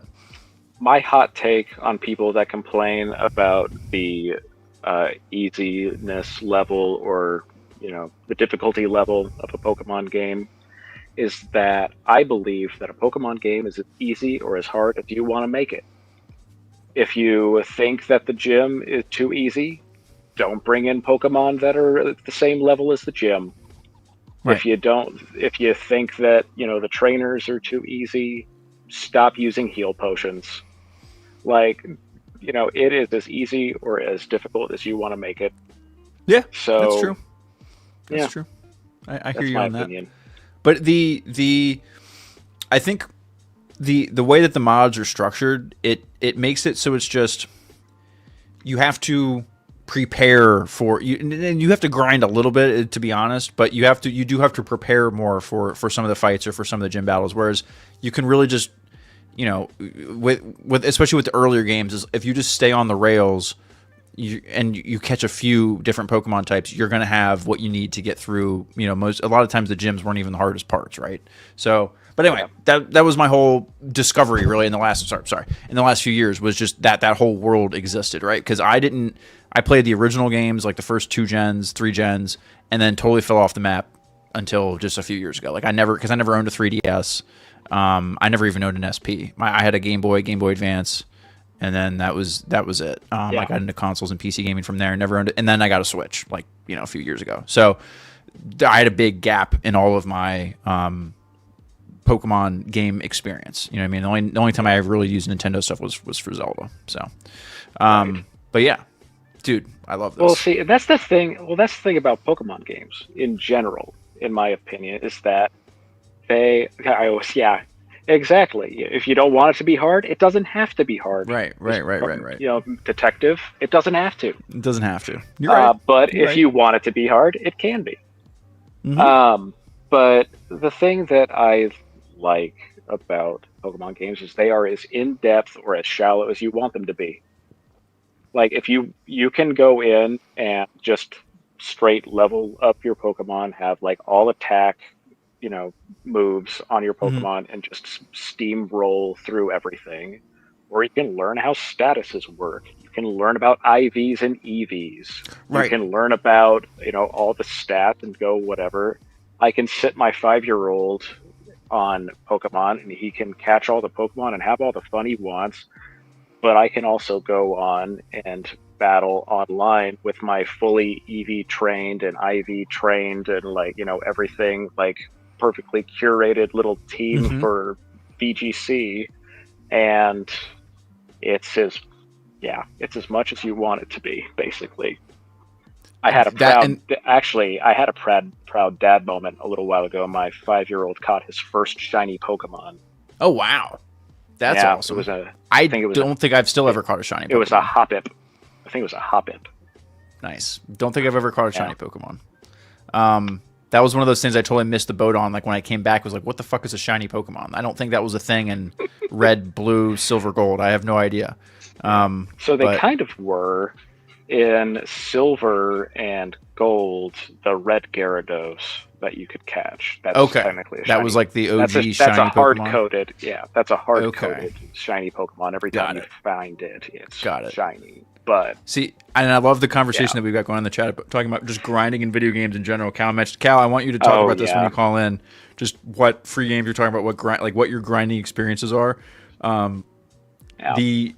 The I do the same thing because again, this is part of kind of ties into a little bit of what we're doing here, right? Like one of my favorite things to do when I play an RPG or something is, especially if I'm playing like WoW or if I'm playing SWOTR. I played a lot of ESO when it first came out. I'm a big MMO head, so I loved MMOs as a kid, and even now. I played some WoW Classic when it was out. I haven't played really this year very much, but the like. There's nothing better. I mean, it's hard now with kids and everything, but like, there's nothing better than having 2 hours where I know I had zero responsibilities, nothing to do.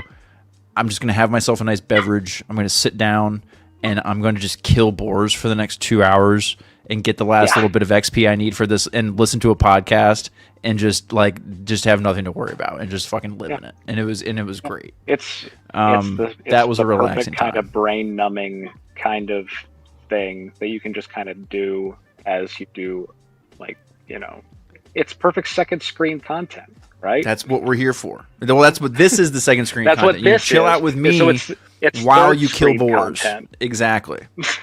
Exactly. That's what I'm here for. I'm your boar killing wingman. And because that's what I want when I'm grinding the levels. So, yeah, that's all. Yeah. Ethan, Cool. anything Well, else? I'm glad that Anything else we wanted to get No, to? I'm glad that you are enjoying your Switch as you've gotten it. I look I'm forward gonna to try. hearing it. Not even 2 hours in, but Tears of the Kingdom looks very pretty, and I am very very excited to get to it. I If it look wasn't for all the forward Star to Wars stuff hearing going on in more about Fortnite what the you last think few about nights, it. I'd play more. Yeah, I will. I'll share for sure. Yeah. I will share I for sure. wish I could, man. We had to cut back on a lot of stuff, and one of the things was my PlayStation Plus. So I'm not playing anything online at the moment, or else I would probably be all in on what's going on with the Star Wars stuff. Dude, it is such a travesty that PlayStation makes you pay to play online. Nintendo, I guess, does too, but I don't really play any Nintendo games online because I'm not a Mario Kart guy. But like, again, that's kind of one of my beauties of PC gaming is Fortnite's totally free unless I did just cave. I just caved because the Star Wars thing is ending, and I bought 2 Rey skins and 2 Luke skins because I didn't know if they were like gonna all go away. So I spent like 20 something bucks on Fortnite this week. The last time I played any Fortnite was way back when they first put the Mandalorian in. That's when I got my OG. Yeah. I've been very in and out of Fortnite too. I don't think I even like advanced enough to get him into his full Beskar. I think I still just have the like season the 1, leather episode 1. That's awesome. That's I awesome. think Yeah, that's Brady, same. what I I've just got got. my Dark Ray skin. I didn't get the Jar Jar skin, but I got the Dark Ray skin. Nice. But yeah. I have a bunch of Marvel guys in there though. Oh, okay. Well, yeah. Like Well, now they're the doing the whole like next the season of Iron Man. superheroes, so I bet there's gonna be a whole bunch Yeah, of I've got- those. So I think I have like Wolverine and Iron Man and somebody. I don't know. It's been a long time since I even Nice. looked at it. nice. Yeah, and Anyway. I'm all about that zero build. Yeah, Laserbolt Fortnite was all about forts. I hear you, man. But the kids got too good at building shit really fast, and that just freaked me out. So when zero build mode became a thing, I hopped on never that train. got Zero into build the mode building. is like the retirement home for us Fortnite players. That's what zero build is. I never understood the building. Like It's I just that was- wanted to go in and I mean this sounds terrible, but I just wanted to go in and shoot people. yes, Why do because I have to we're build something? because we're millennials, Ethan. That's how we grew up on video games, right? Like now Exactly. the kids need They just the go kids need in to do and- 4 different things while playing the game, so they have to also build the Sistine Chapel while shooting you. So yeah, no, that was one of And the I'd first just be moments sitting that I there felt frustrated because I'm trying to shoot somebody and they keep on building a fort at lightning speed in front of my bullets. Like, what's right, the problem? exactly. Like, what are Yep, you doing? and Come now- fight me like yeah, a man. and then I reload, and then you stop building, and you kill me, and I get frustrated. Yeah. The building I saw, I distinctly remember playing Fortnite for the first time and seeing a kid like put together, it was like watching like the Lego movie when they like build something like super Yes. fast all in front of you. It was like Yes. watching. I remember like seeing that and being like, "Oh, the kids have passed me by. This is not. I'm not. This ain't, it's like my Donald Glover. I'm too old for this shit moment." Right. Yeah. That's how I knew like, okay, this isn't it for me. So then when no build mode Danny came out, Glover, we but had. Yeah, Danny Glover. That's what I meant. That's so. Yeah, Donald Glover. So yeah. So that was a moment that was like, okay, yeah, Fortnite maybe might not be my jam, but no, Yeah. no build mode has been fun. So But honestly, even if I wanted to get back into Fortnite, I don't think I would really be allowed to, because if I got into Fortnite, then my kids would want to get into Fortnite, Yeah, and that's a that's just dangerous- not happening. dangerous game. And Slippery then slope. also, my wife is a middle school English teacher, and she's pretty much banned Fortnite from our All house of it. anyway, because she's like, I Right. hear about this Understood. crap at school all the time, and I don't want to hear about it at home. Oh, that's you're absolutely right, and Ethan, that's a perfect Yeah. dismount. I am going to get to Addie here soon before she falls asleep, but. Dude, thank you so much. I appreciate your insight. Well, I'm gonna call in anytime to Backstage. We'll do game talk. I'm telling you, I keep threatening it, but I'm gonna play video games on this stream here eventually. So it's gonna happen. It's going to happen. It's gonna Stream happen. Zelda, So we'll see. dude. I'll If I can watch. figure out how to easily stream my Switch, I will. I've got 2 capture cards. That's the but problem, though. It's a whole thing. I used to be able to stream. It I used really to be able is to. with Nintendo. That was like kind of the nice thing about having an Xbox. I had an Xbox One and it has an HDMI in port, and so I was able to stream it that way. So I might actually be able to do it through my PS5. I don't know. We'll figure something out. But if not, I'll stream something else. You guys might see me play Battlefront 2 or some other Star Wars game or something on PC. So anyway, Ethan, thank you so much. I hope you hang out. We'll spin the wheel at the end, my friend. Yep, I'll be around. All right. Thank you so much. All righty. So, games talk with Ethan. That was fun. We are about to bring on Addie she says she just pulled in. So Addie, I'll give you a minute then. You just pulled in the garage. I'll give you a minute. You do your thing. I'll vamp here for a minute while you get all ready to go. Actually, I have something to get to. I have something that we can talk about in the meantime. I teased this in the Discord earlier. Some like National Geographic shit that happened in my front yard today. So let me talk about this. This will give Addie just enough time. The garage is not attached. May need 5 minutes. Okay, fair enough. Fair enough. I also want to hear the poll questions from you guys. So yeah, we'll get to Addie here soon. We'll get to Brady. Brady's going to talk. Brady's going to talk whatever the hell he wants, but I hope he has some basketball takes, because we were dogging the Pacers on the Blathering on Thursday night, and then they came back and shoved it all in everybody's face. So that was amazing. So yeah, no, you good call there. They don't want anything illegal like the Pokemon streamers, like the emulated shit. You have to be like, Nintendo gets pissed if you stream emulators of their stuff, because then you can prove you didn't you can prove that you didn't like buy stuff. The detective says he's almost off of work, so maybe we'll get an appearance from the detective. We'll have a crowded wheel tonight, folks, because Chris is still here, Sean's still here, Cal, Ethan, Addie, Brady. We're gonna have quite the wheel to spin. But anyway, let me get to this while we're waiting for Addie here real quick. Take your time. Let me find the videos that I've got here. I put these on my... You guys are just going to watch me stare at my computer here for a minute. I put these on a Google Drive. So I had a National Geographic moment in my yard today. I'm going to warn you, this is not... graphic makes it sound worse than it is, but it's not graphic. So let me put it that way. And Squirrely or Kylo or any of the mumps, if you're watching this, I would advise maybe not. So Ken, God forbid, if you're ever watching this, if you stumble upon this, maybe don't show this to the squirrels, just based on what we saw today. Hold on, I'm still getting... You'd think I would have this like prepared, but what are you gonna do? All right, so I've got a couple of these cute. Let me put these in a folder so it's easier for them to queue up. I'll share my screen here in a minute, and you guys can see. I'll do my best David Attenborough impersonation as we go over these. I'll turn the music down too. Let's see here. Let's do a new folder. This is called Steve Works on His Computer. This is like, you know how they do like co-working streams? Well, this is a co-blathering. This is a co-blathering stream. No, I already have a folder like that. That's lame. Cool. Alrighty. Those files are moving over. All right, let's start with... Let's start with this. Here we go.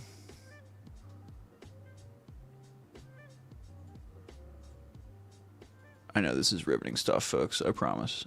It's going to make more sense very soon.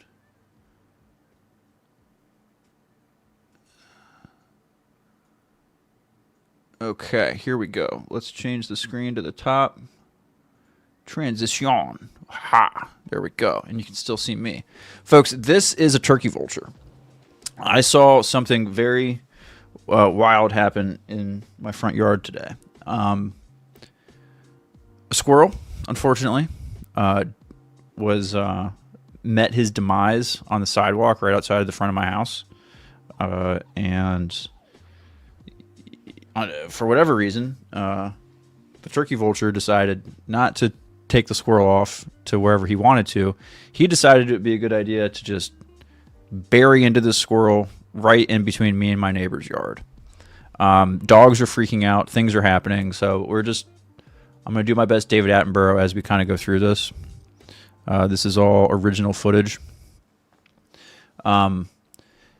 That's fur. That was fur that was happening. Let's see. Nope, we don't want that. Here's the thing. You can see he's standing on top. He was getting dive bombed by crows. This is the crazy part. This vulture was getting like attacked by, there was like a group of birds like around. Is that a Lowe's bucket? It was a Lowe's bucket. There was a group of birds, and I'm like, I'll pan to them at some point too, that were, yeah, see, they're like dive bombing this poor bird. He's got the fur like in his mouth. He's just like looking around. It's an ugly ass bird, dude. Turkey vultures are nasty looking animals.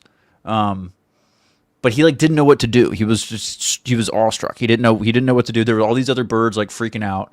There's 2 dogs barking at him like on a deck, and he's still just like walking around, just straight chilling,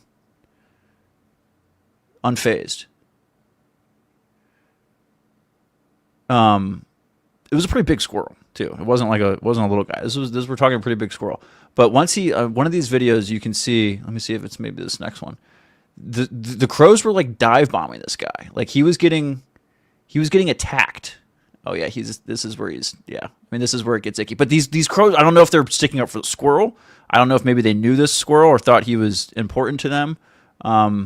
We don't need to see. But yeah, this is the important. Like, look, he's getting attacked. It's like the Wizard of Oz. They're going after him. Like this was I've never seen anything like this before. Like look at him. He gives them a little like, hey, back off. This is my squirrel. Like, what do you want? But they don't. They're relentless. Like that one just straight up hit him. Like this shit is crazy. But yeah, I mean, I know I don't like the whole the nastiness of it either. Don't get me wrong, but poor squirrel. But I was and then he picks him up. He's like gonna try to, at one point I thought he was gonna try to like fly off with him into a tree. That never actually happened. But he's just trying to fend off from the crow menace. So it was tragic. It was hard to watch. It was gross. Our neighbors have like 2 kids that are like 5-6 years old. They were just staring out the window, just like freaking out the whole time, like watching the whole thing. This was a spectacle. But yeah, Sean McCabe is absolutely right. The crows were using teamwork to I don't know if I didn't think crows were like vultures in that way, or like carrion eaters. I didn't think they ate like dead shit that way. I thought they ate live thing. I didn't think they were vulture-esque or ate things the way vultures did. So I was surprised they were competing for the dead squirrel, but they weren't happy. That's why I think they weren't actually trying to eat it. I think those birds had a relationship with that squirrel in one way or another, or knew him in some way, and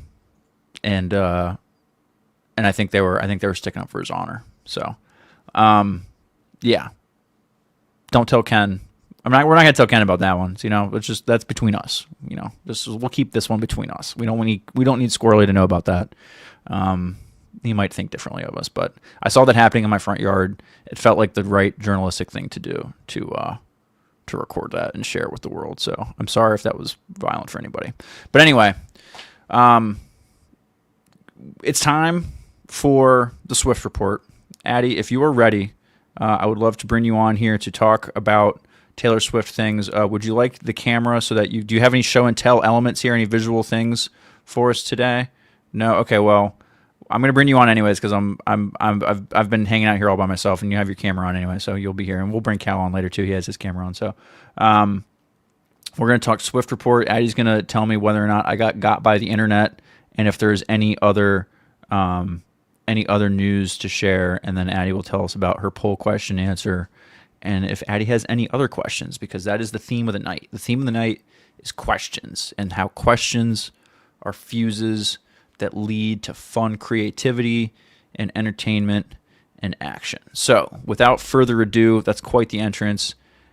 Addie, thank you for joining us this evening. Appreciate it. Welcome. How are you? Did you have thoughts on the vulture? I admittedly did not see most of it because I had to leave the studio to take the elevator in my building. Fair. Up. You didn't miss much. But I gave you time to get ready for this. So. You did, and I appreciate that, and I also appreciate the brief recap of what has happened tonight, since I wasn't here and have no idea what's going on. There you go. Again, didn't miss too much. We did some great game talk. Great job. Yeah, thank you for that. I heard Ethan's game talk. I have a hot Pokemon take that I'm not going to say because I don't want to alienate the rest of the audience. But anyway. Nope. We're all about alienation here on the Blathering Backstage. Addie, what is your hot Pokemon take? I think the Pokemon games are easy because, like Star Wars, they're designed for 12-year-olds. You're not okay. I don't want to say you're wrong because they are kids' games, but Ethan makes a great point that you can make them as complicated as you want, kind of a thing. He's not wrong. I'm just saying, like, the people who there is a competitive element to them, the PvP part. The people do get serious about that. But the people who complain they're not hard enough, like, they're games for children. Yeah. Go. Yep. Check yourself. Yep. Fair. But that Star Wars take, I think, while that is true, I think that has become a little, not less true, but I think I think in a post-Andor world, it is hard to argue that Star Wars is just for kids. I don't disagree. Anyway. But the core story, yes, I totally agree with you. Don't get me wrong. Like I'm on board with all of that. But that's what I like about, and that's one of the things I'm appreciative of Disney buying Star Wars and giving us more stuff and opening up the sandbox, is that there is more stuff for everyone. There is Lego Star Wars, there is Young Jedi Adventures, there is Andor, there is you know what I mean? It's a nice big tent, and that's what I like about it. So don't get me wrong. Don't get me wrong. I have a hot Andor take too, but we'll save that for another time. Yeah, I don't want to get sued by Joseph and Ken, so we try to limit the Star Wars takes here. Okay. Damn it. Okay. No, see, my big issue... Okay, well, hold on. We might have to do this, Addie. McCarson, my big issue with Andor is that it's not accessible to kids. You know, the intended audience is still kids. You guys aren't wrong. Like, it's totally right. Svenny says $5 for Star Wars Talk. This channel is not monetized, so you guys get it all for free, baby, except for feet pics. Those you still have to pay for. But you can just, you know, Venmo me or something. But the Star Wars Talk, unfortunately, I can't charge for that here. But okay, Addie, can I get this take out of you? Is there anything? This is the place to let it out. I don't think Andor is as good as people think it is. Okay, well, that's not like a crazy take. Like that's just you're allowed to say you don't like something as much as okay. Well, go ahead. Tell me why. It's good. Don't get me wrong. I think it has some serious storytelling issues that no one is addressing. Okay. See, now the people are coming out of the woodwork. I mentioned in the first arc what happened to Bix was something to discuss, but not something to 10-year-old garage. Yeah, yes. McCarson made a great point about that on Blathering with Ken. I do remember that conversation. That is a very good point to what we're talking about. And I'm not saying I hate it. Like Tully, I enjoy it. I'm rewatching it right now. I just think that there are I disagree with the way that they chose to tell the story over the time that they chose to tell it. That's all. Okay. But I like my character development spoon-fed to me, so I don't like to have to fill in the gaps or read a book later to tell me what happened in the year between my 3 episodes. So I'd rather watch it on screen. If we're gonna give hot takes or have those bit of criticisms, I mean, I am admittedly a Star Wars apologist. Don't get me wrong, but I totally agree with and see the light in that Elijah Wood tweet that came out after Rise of Skywalker, where like some fandom tweet was like, "Did you guys know that the Star Destroyers by the Final Order were trained and all this like did you know kind of a tweet thing?" And Elijah Wood just tweeted out like, "No, how could we have known that?" That is so yes, that is I think a Star Wars in general. I don't know if it's an issue, but just a flavor Star Wars deals with where you have a lot of homework to do if you want to know all the little ins and outs. But they still make it very accessible if you don't have all the details. I do think Disney Star Wars has done a good job. You know, my wife hasn't watched a lot of like the animated stuff. She wasn't into Clone Wars or Rebels or anything like that, but was still able to connect with an Ahsoka-like character or other characters who have originated in the animation, and even appreciated some of the callback type of things just because of the way they introduce it or explain it or kind of flavor it and pepper it in there. So, yeah. I just the like making references to things that happened off screen that we will never see, and just like I would love, and I understand that it's fodder for comics and books and stuff like that, but I would have loved to have seen more about how we got from the idiot rebels in the forest to what we know Yavin is. Right. Yep, I hear you. Like the machinations I love of this that. one totally. But right. I'm also someone who would enjoy the hell out of Star Wars The West Wing. Like yes. I just want to show where they walk and talk. No space battles whatsoever. Oh my gosh. Like Coruscant has so many good hallways for that, Addie. Give me the New Republic, but it's the West Wing. Right. How does the government work? So many good hallway scenes. Aragorn's tax policies. Like, let's go. Yeah. Okay. Yeah. Walk me through the demilitarization of everything. Why did all that kind of, why all the little background. Yeah, I like that. Yeah. I like that. I dig that. That's anyway, good one. Good one. Anyway, that's what I've got. Time for the Swift report. Give me your Swift report. Okay, hold on. I gotta find my. Damn it! See, no, I have to do that part, Addie, because then I can put the music on. Sorry. There you go. The Swift report. Addie, take it away. Okay, I searched and searched and I couldn't find it again because Instagram is a black hole where you see something once and then you never see it again. But I think I saw the same video you saw, Steve. And to recap, everyone, the video is. To recap, everyone, Steve had mentioned last week during my Swift report, where I kindly informed you all about Taylor Swift repurchasing her masters and owning all of her music again, amongst other things. That Steve had seen a video on either Instagram or TikTok or somewhere that someone's Eras Tour bracelet lit up when the announcement was made, like a mothership calling us all home.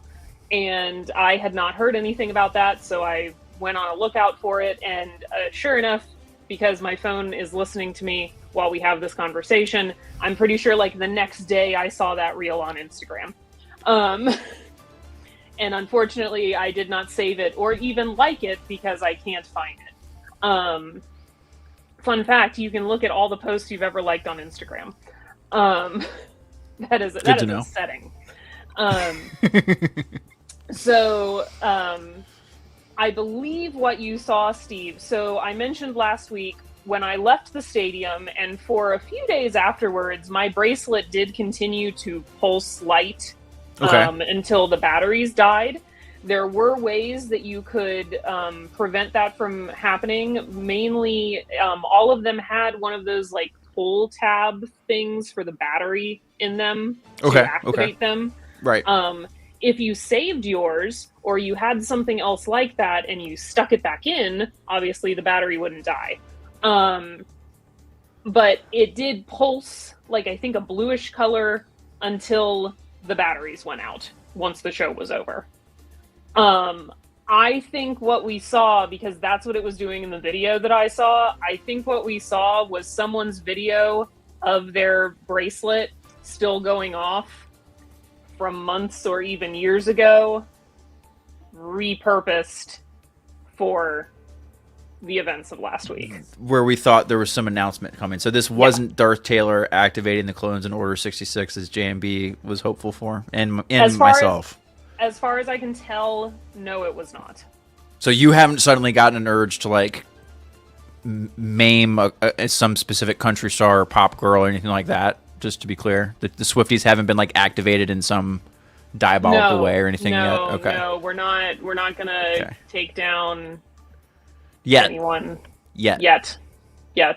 We know it's coming, Addie. Don't you can't fool us. We know those inhibitor chips are in all of you. They came. I think they came with the 1989 album. I'm not sure which one. Maybe probably 1989. Let's be honest. I mean, but she has a line in one of her songs about people saying that her drugs are like narcotics. Or that her songs are like that she puts narcotics in all of her songs. Right. Yeah, like it's like how they joke that McDonald's would sprinkle things in the fries to make sure they're addictive to you. You know. Okay, so aside from thank you for that. First of all, I appreciate your reporting. I appreciate you looking into that. That means a lot. Any other Swift news or things post buying back the records? Any big reverberations from that? Any big announcements from Taylor this week? There have been no big announcements. There have been no big official anythings. There's a lot of speculation out there, as there always is around Taylor, about what her next album is going to be. I personally try to not be part of that speculation because I believe that she should be allowed to give us what she wants when she wants to. Yeah, be an artist. Yeah. I don't believe in demanding things of my favorite artists because they don't owe me anything. Like, it is a privilege to have them in my life. So there's a lot of speculation of what her 12th studio album will be and when it will come. People, as I mentioned last week, are saying that she's already hinting to it because there were the 12 eyes in the letter, and there have been 12 things in other places. Right. And there's also some speculation going on because if you looked at her website, the letter, there was like a second piece of paper behind the letter and I think it was Okay. just a graphic design choice, but everyone's like, what's the second page? There's also some speculation because there's apparently an unpublished post on the Taylor Nation Instagram. Because if you look on Instagram on your phone and you look on Instagram on a computer, which who the hell is using Instagram on a computer? The number of posts are different, and that usually means that there's like a draft post saved. Oh, she's waiting to drop something. Yeah. Other than that, she seems to just be living a nice, quiet life like she has been since the Eras Tour ended. There's been some pictures of her and Travis enjoying life. Yeah. Speaking of, and I just want to give an good update for on her. that. Yeah, good for her. I saw a thing about that they were spotted again this week. Their current odds on Taylor getting married or engaged in 2025. Do you want to take a stab, Addie, at what you think the percentage that Oddsopedia has on them getting engaged this year is? Percentages, 1 to 100. I was gonna say, Yep. like, what form are the odds in? Percent, 1 to 100. The percent chance that she gets engaged in 2025. And Laserbolt, unsurprisingly, uses Instagram on his PC. And Keensport Cow on his laptop. Again, not surprised. Love you both. Will McLean says 45%. I'm gonna go with 65%.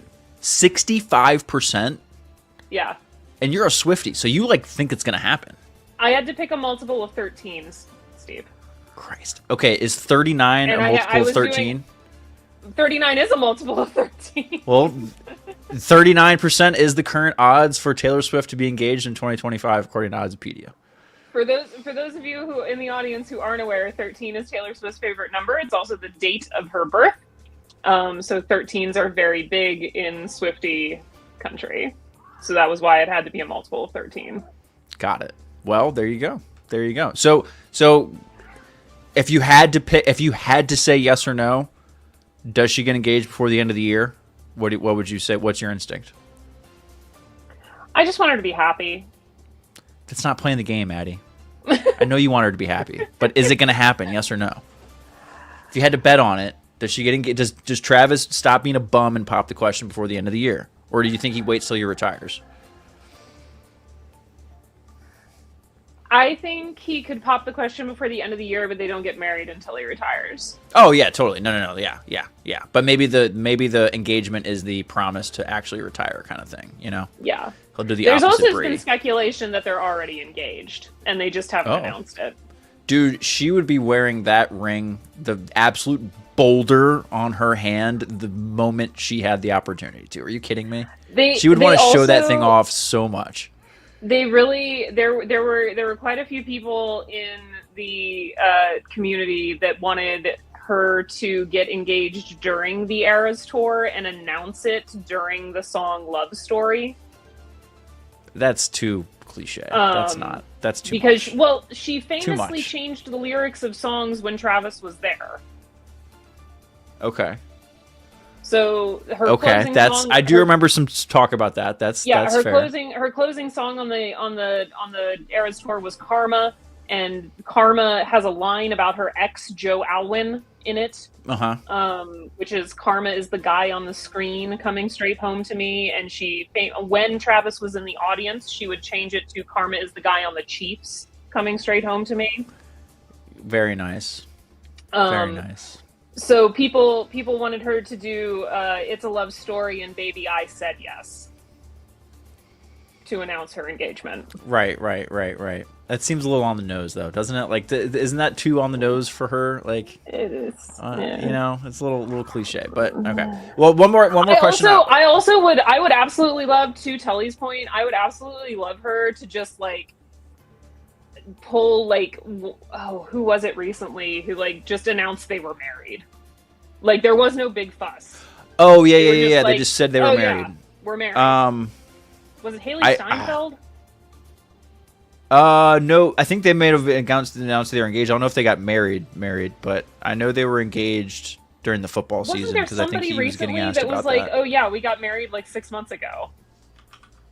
This is what the internet's for. Couple recently secretly married? While you're looking that up, Steve, I'm going to answer Kingsport Cal's question. Book club was great. The book was terrible. You're the best. Okay. But we went to a fantastic barbecue restaurant. I had mac and cheese with pulled pork barbecue in it, and it was delicious, and I can't wait to eat the rest of it tomorrow. I did not get any ice cream when we went to the ice cream shop later, because when we got to the front of the very slow line, I noticed that the guy who was scooping it was touching the ice cream with his bare hands, and that grossed me out, and I couldn't do it. Oh, that is icky. That's icky. And it was a Cold Stone, and I was really looking forward to it. I'm not seeing any like super recent ones. Like, this is telling me stuff like Kourtney Kardashian and Travis Barker, John Mulaney and Olivia Munn, blah blah blah. But I know it's not that. It was something else. No, but I could see them not making, while I'm sure a lot of people expect them to make a spectacle out of it, I could see them not making a spectacle out of it. Right. Well, yeah. I think Travis Kelce is going to want a spectacle, but that's just my opinion. He did a reality show about a woman that he wanted to date, and they dated for like 6 weeks, Addie. These people crave attention. Let's be honest. Okay, but I could see her not wanting a spectacle, and I believe she wears the pants in that relationship. Oh, she wears the pants, the shoes, the shirt, everything. Yeah, let's not get. She's a billionaire with a B, Addie, and Travis Kelce is a himbo who plays football. Yeah. Let's. So. Let us not forget. Anyway, Addie, you're the best. Thank you for your Swift report. Did you have a poll? Did you want to address the poll question, or did you? Again, we talked earlier. Our theme of the night was questions in general, and the fuse that questions can be. So before I let you go and we get ready for our next call, I hope you hang out for the wheel later. But did you have a question or any poll stuff you want to get to? I will talk about the poll. I will not be hanging around for the wheel. I'm sorry. I've been dealing with a bout of insomnia. I've been up since 4 a.m. I have to go to bed.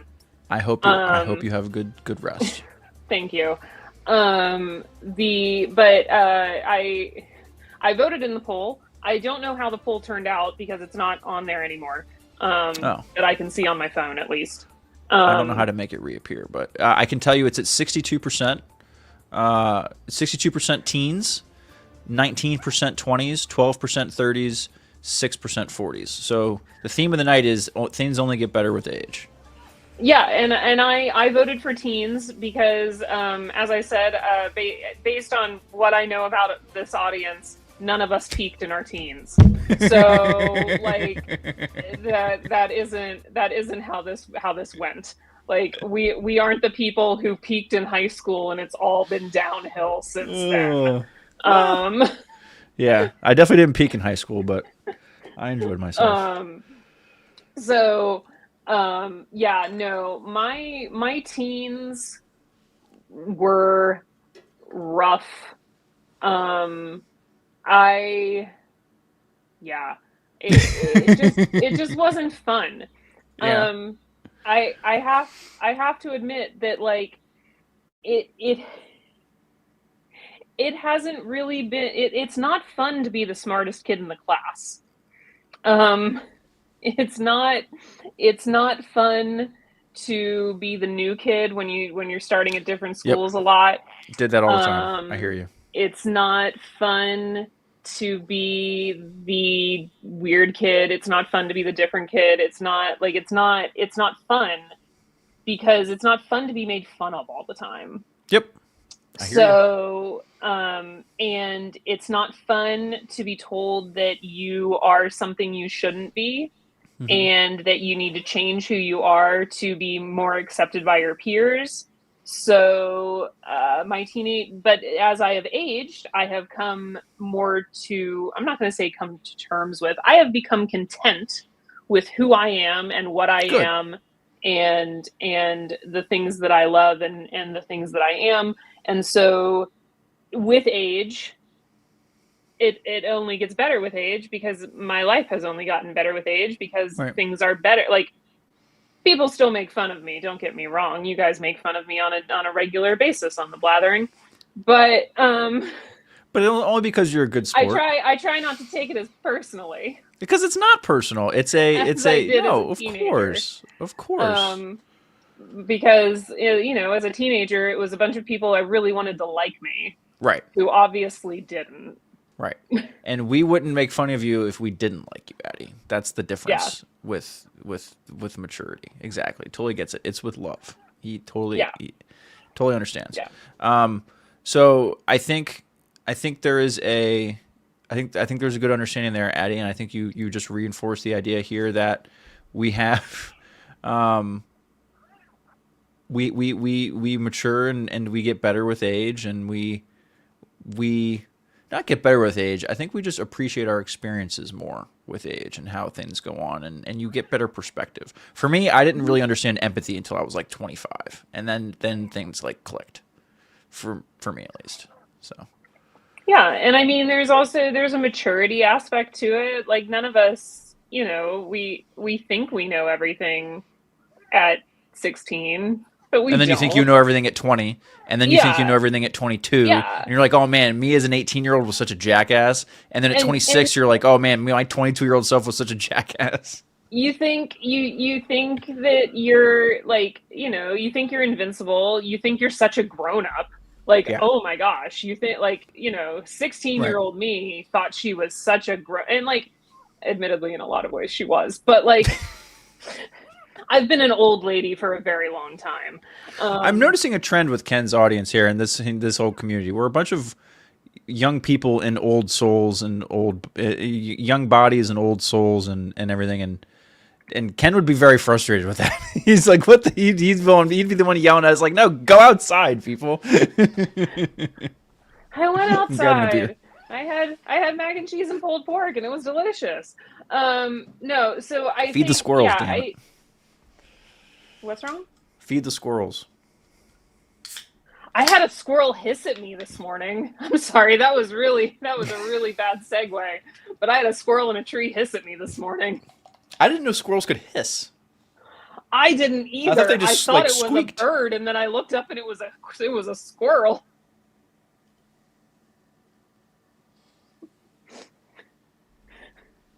You okay? Swallow.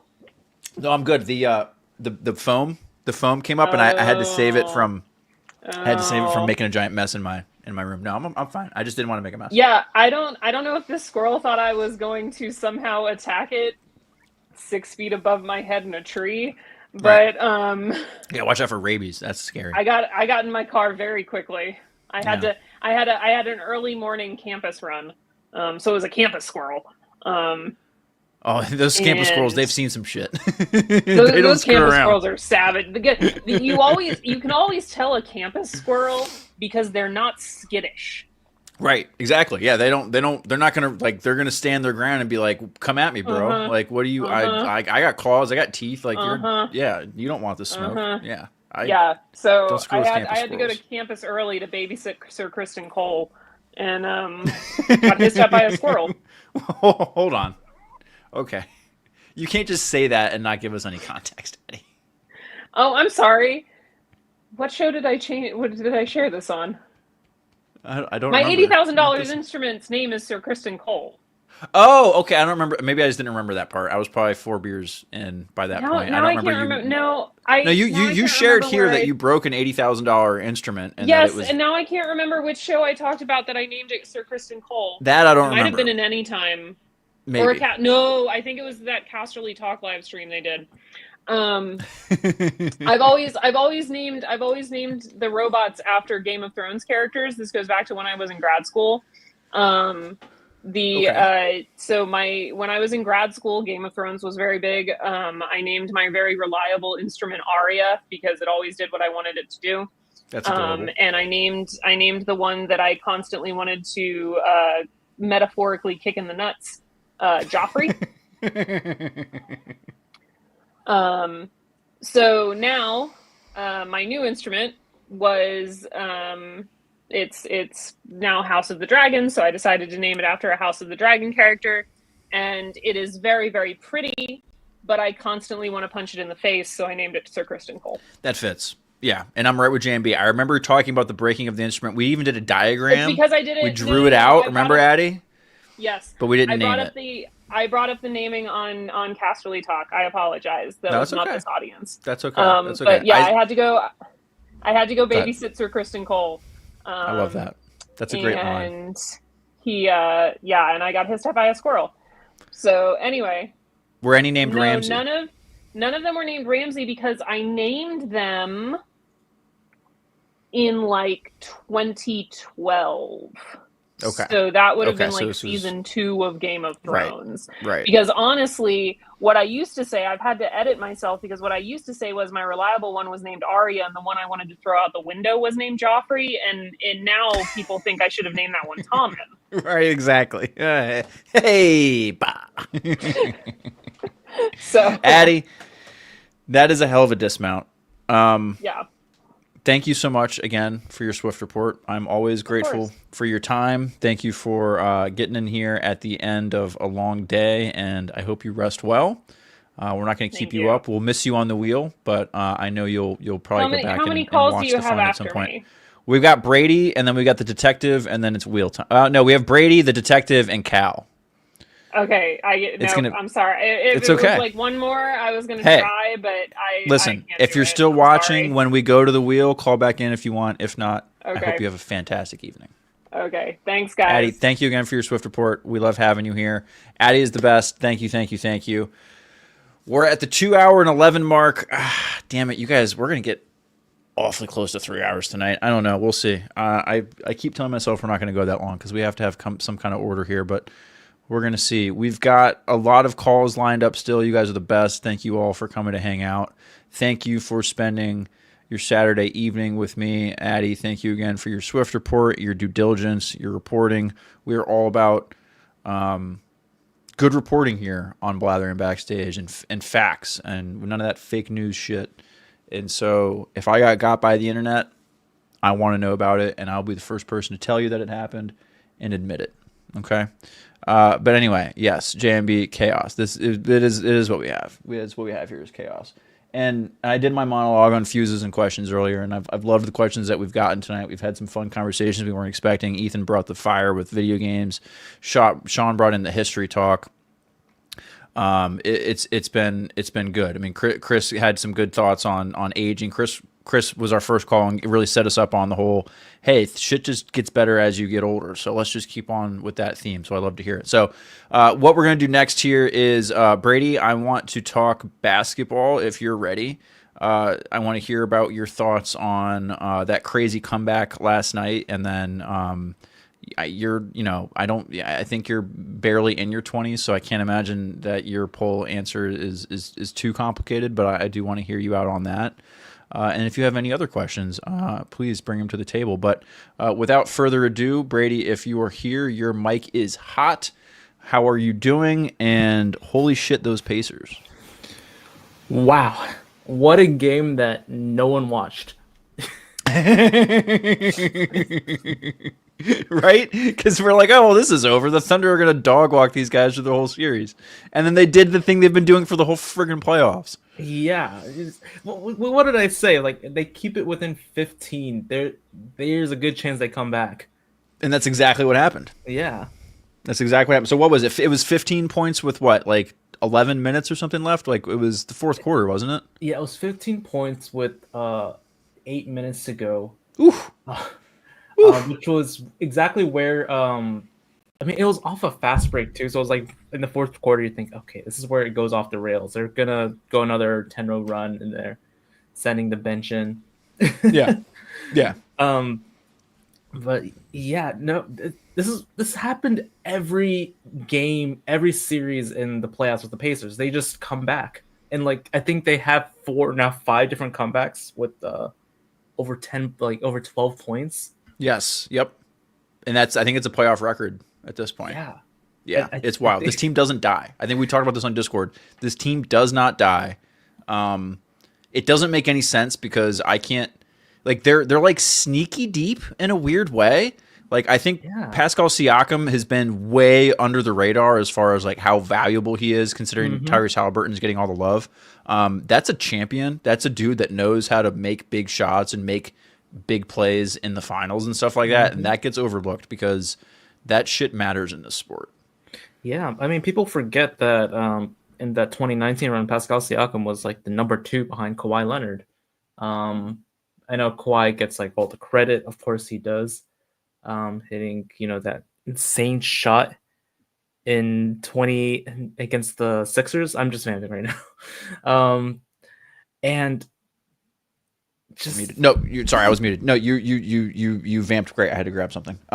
Yeah, the Kawhi hits the shot that bounces over against the Sixers and basically ended the process right then and there. Which is crazy to think about. Yeah, in hindsight, especially. I remember watching that series. That was during Celebration Chicago, actually. Oh, yeah. And I remember watching that in my hotel room. I think that was the Saturday of Celebration. Because I went home on Sunday, and it snowed that day, and the airport was a shit show. And I watched Tiger Woods win the Masters sitting on the floor of a Chili's in the Chicago airport. Wait, it was snowing in the summer? It was April. It was April. It was early April, which for Chicago is, that's like totally normal. But I remember being in the Uber on the way to the airport and it was snowing and the Uber's like, oh yeah, no, you guys are fine. Don't worry about it. They deal with this shit all the time. You guys will be out of here. No problem. And my flight got delayed 3 times and then canceled at like 11:30 at night. I rented a car and was about ready to drive from Chicago to Virginia when we finally got on a flight that was like actually going to leave. But it didn't leave till like midnight on Sunday. And I was pissed because that Sunday was supposed to be the premiere of the last season of Game of Thrones, or was the premiere of the last season of Game of Thrones, and I didn't get to watch it live because I was stuck in fucking Chicago airport. I was stuck in O'Hare. Yeah, so me and my wife got home at 2 a.m, and I was like, fuck this. No, I'm watching Game of Thrones. I'm not going to bed. So, anyway. But yeah, that was a crazy game, Brady. That was a great... Dude, between both sports are giving us incredible finals. I mean, the NHL Cup finals have both gone into overtime, double overtime yesterday. The Pacers have this crazy comeback. Do you think does this change the way you feel about the series overall? Because I remember, when we were talking on Thursday, you were pretty confident the Thunder had this in the bag. So what do you think now? Yeah, I think so. I honestly, I was kind of colored by the game actually starting. So one of my keys to the game I didn't get to say was that if the Thunder turned the Pacers over a lot, they're not going to win. And they did. They turned them over like 25 times in this game. Yeah. But they only got like 9 points off those 25 turnovers, which in basketball, because every shot is worth 2 points, that's not a lot at all. Right. And that basically let them stay in the game.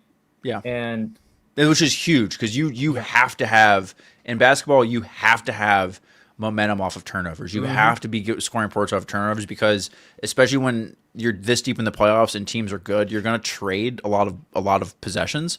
So it's all about how many extra possessions you get, and turnovers they're interceptions in football, right? Yeah. So it's huge deal. And yeah, that's the thing that the Thunder were good at. They're really good at turning you over, and the Pacers were really good at not turning the ball over. And the fact that they kept on turning the ball over, I was like, oh, this is going to get ugly. The Thunder just looked uncomposed in the fourth quarter too. They just looked like kids all of a sudden. And I've talked a little about this on the Blathering before. The NBA is a weird sport in that, like, and this isn't anything new. You'll hear all sorts of other sports personalities say this, but like, you have to suffer a little bit in the NBA. Like, very rarely does the hot new team show up on the block and beat everybody and win the championship. Like, usually those teams have to lose a series or two in the playoffs and build something together before they do it. And to Oklahoma City's credit, this is pretty close to the same team they had last year as far as, SGA and all that as being like their main guys.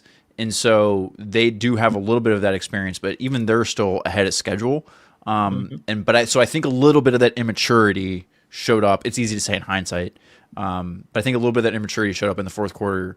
They just didn't know what to do when the Pacers freight train just arrived, basically, because that's what happened.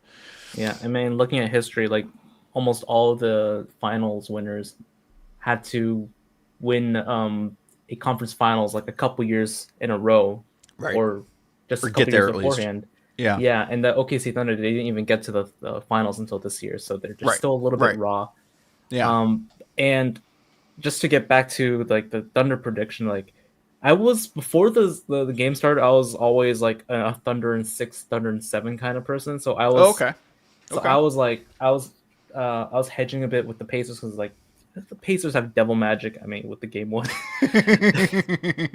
They do. Yeah, It's so true though. Don't ask the Knicks.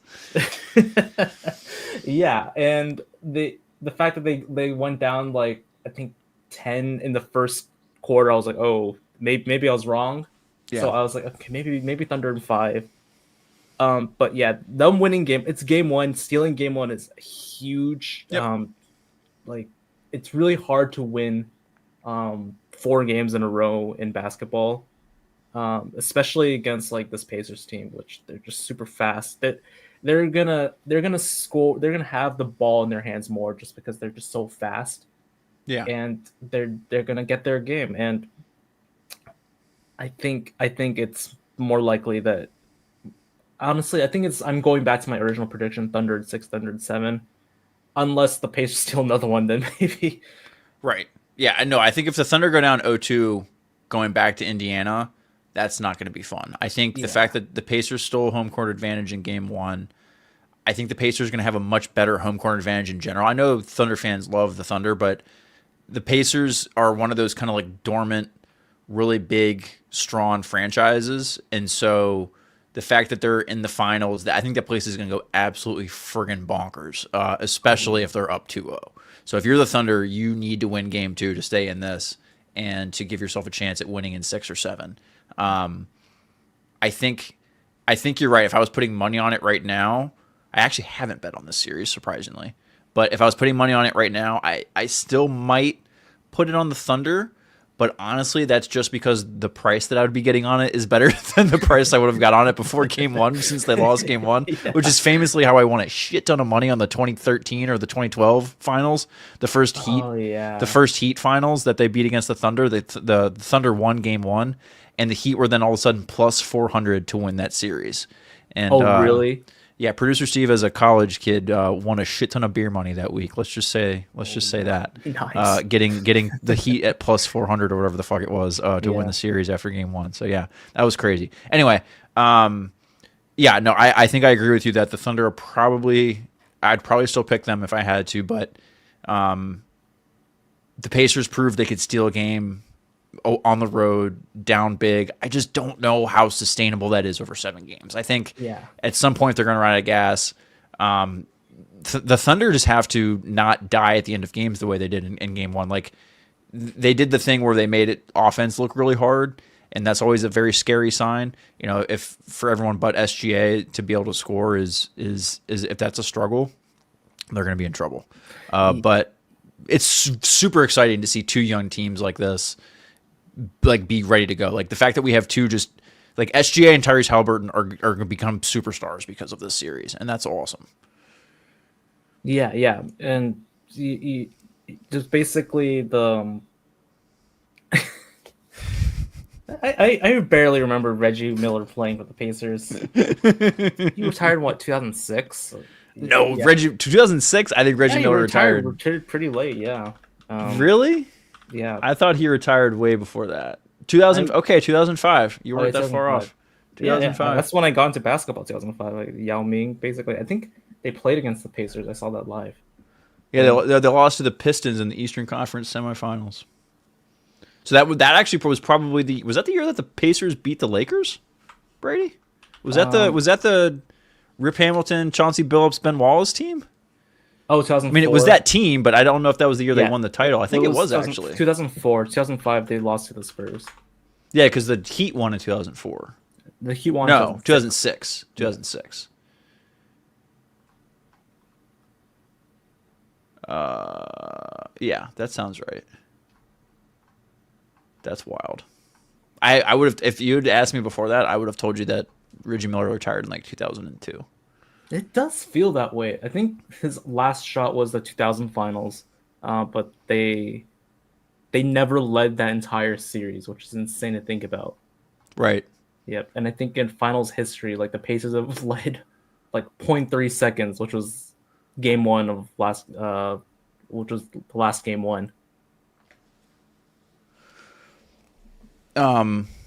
It's crazy to see, honestly, this finals, like especially when the NBA has been so star driven. I mean, it's always been star driven, but I think especially in the social media age, so much of it has been around the LeBrons, the Steph Currys, the stars of the game, and the fact that this finals is Tyrese Halliburton and SGA. SGA is the MVP. Don't get me wrong, but he doesn't have like that pop culture cachet that some of these other stars do.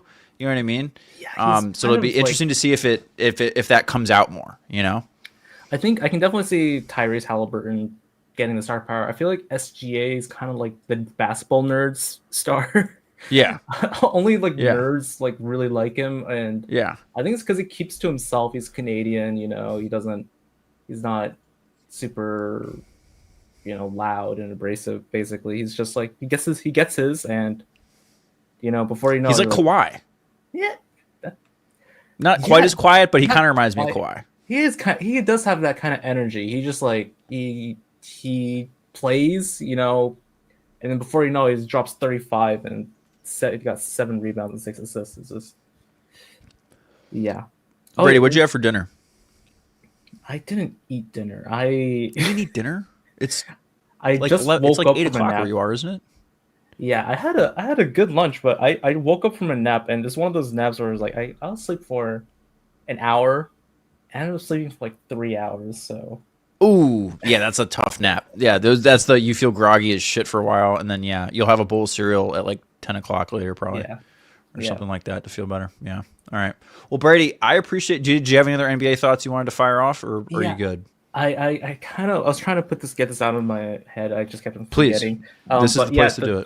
The OKC Thunder, that's the one weakness is their offense. Their offense has looked really shaky. It's just like you get the ball to SGA, try to make some magic happen, and like I don't know. I've seen so many like kick and shoot threes. They keep on breaking those. Like, okay, there's something's going on a little bit, but you know they have a historic defense.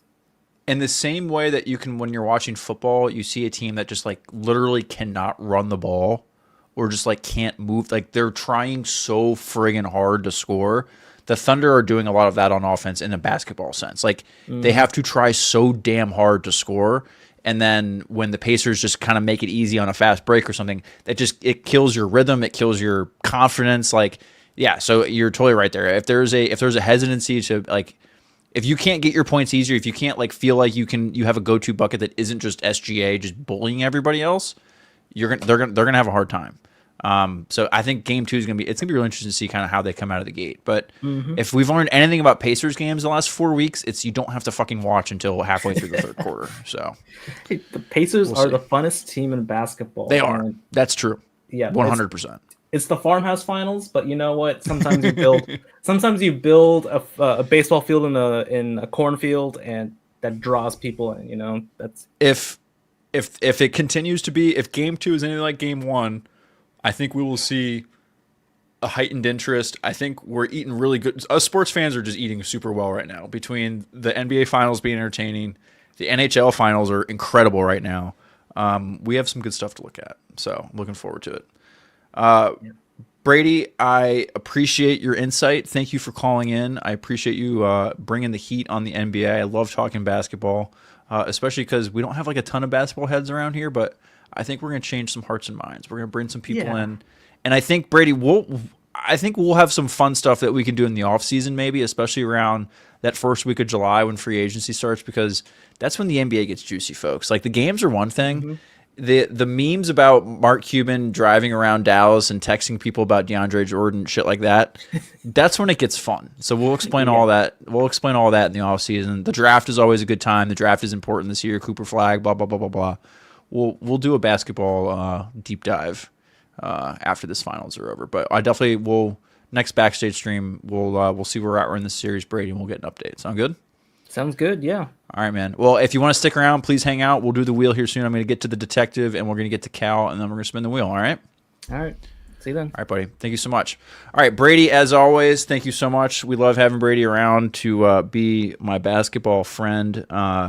Brady, anytime you have basketball takes, line them up and bring them here. I'm happy to talk about it. So thank you, everybody, for checking in and hanging out with us. We are at the 2.5 hour mark this evening. We're rocking and rolling. I've had to pee for like 20 minutes, but I think I can hold on. I think I can make it. We've got a couple of calls to get to here. Like I said, we're going to talk to Detective McCarcel. We're going to talk to Cal, and then we will get to the wheel, the thing everyone's actually been waiting for. See, we put the wheel at the end of the show, folks, for the same reason that the grocery store puts the fucking milk and the bread in the back, because you got to walk through all the other shit so that you can see, oh man, maybe I do need a Snickers bar, or maybe I do need a thing of laundry detergent or something like that on your way to the milk and the bread. So you don't just get the wheel. You don't just get that stuff. So bottle under the Cinder, you heathen. No, we're not going bottle under the desk. For several reasons, one of which is my clumsy camera work. I would probably like get banned from YouTube because I would slip or something. So, or you'd hear something and it would still not worry. And yeah, totally, you get it. Can't break the seal. Yeah, no, I'm officially past the sacred 4 beer mark. And yeah, if we do break the seal, then I'll be peeing all night. So we're gonna riff it out. It's all good. No, Detective, it's fine. Maybe Detective, if you've got something that's good, here's the thing, Detective, if you've got something good, you can host the show for a minute. If you think you've got the goods, I will trust you. You can hang out. My long-haired bro.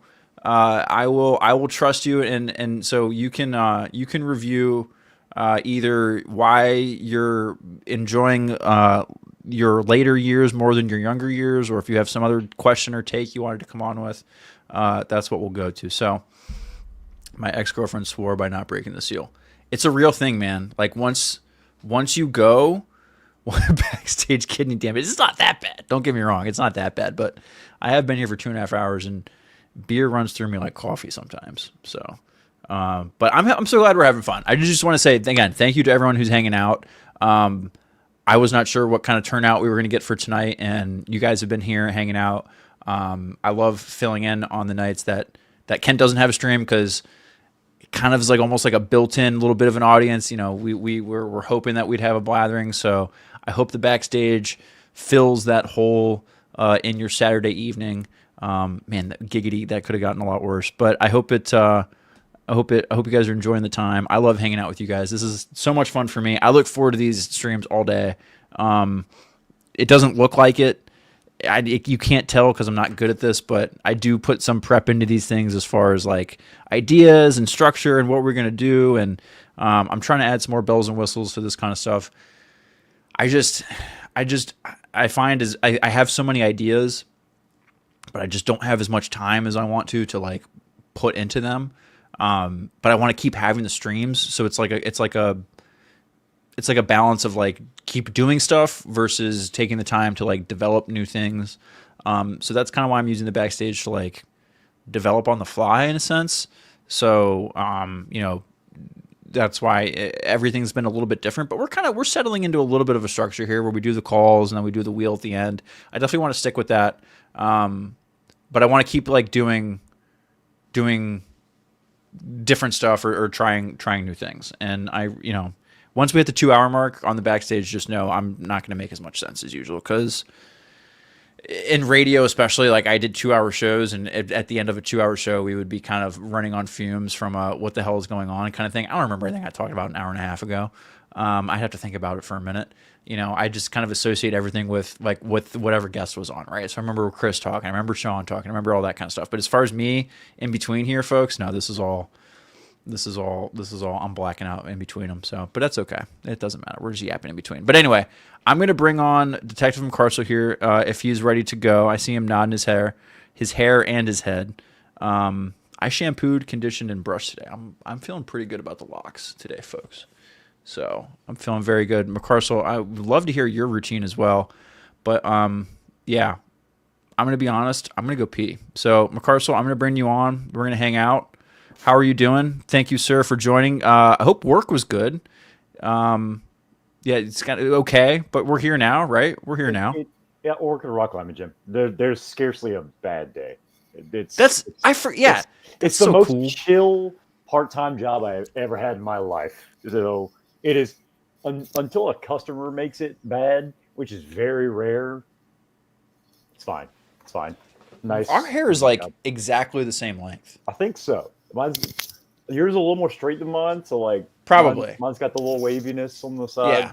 If I needed to get it to the nips, I could like stretch it maybe to like the base. But dude, when I was 18, by the time I graduated high school, I could like sit on the ponytail.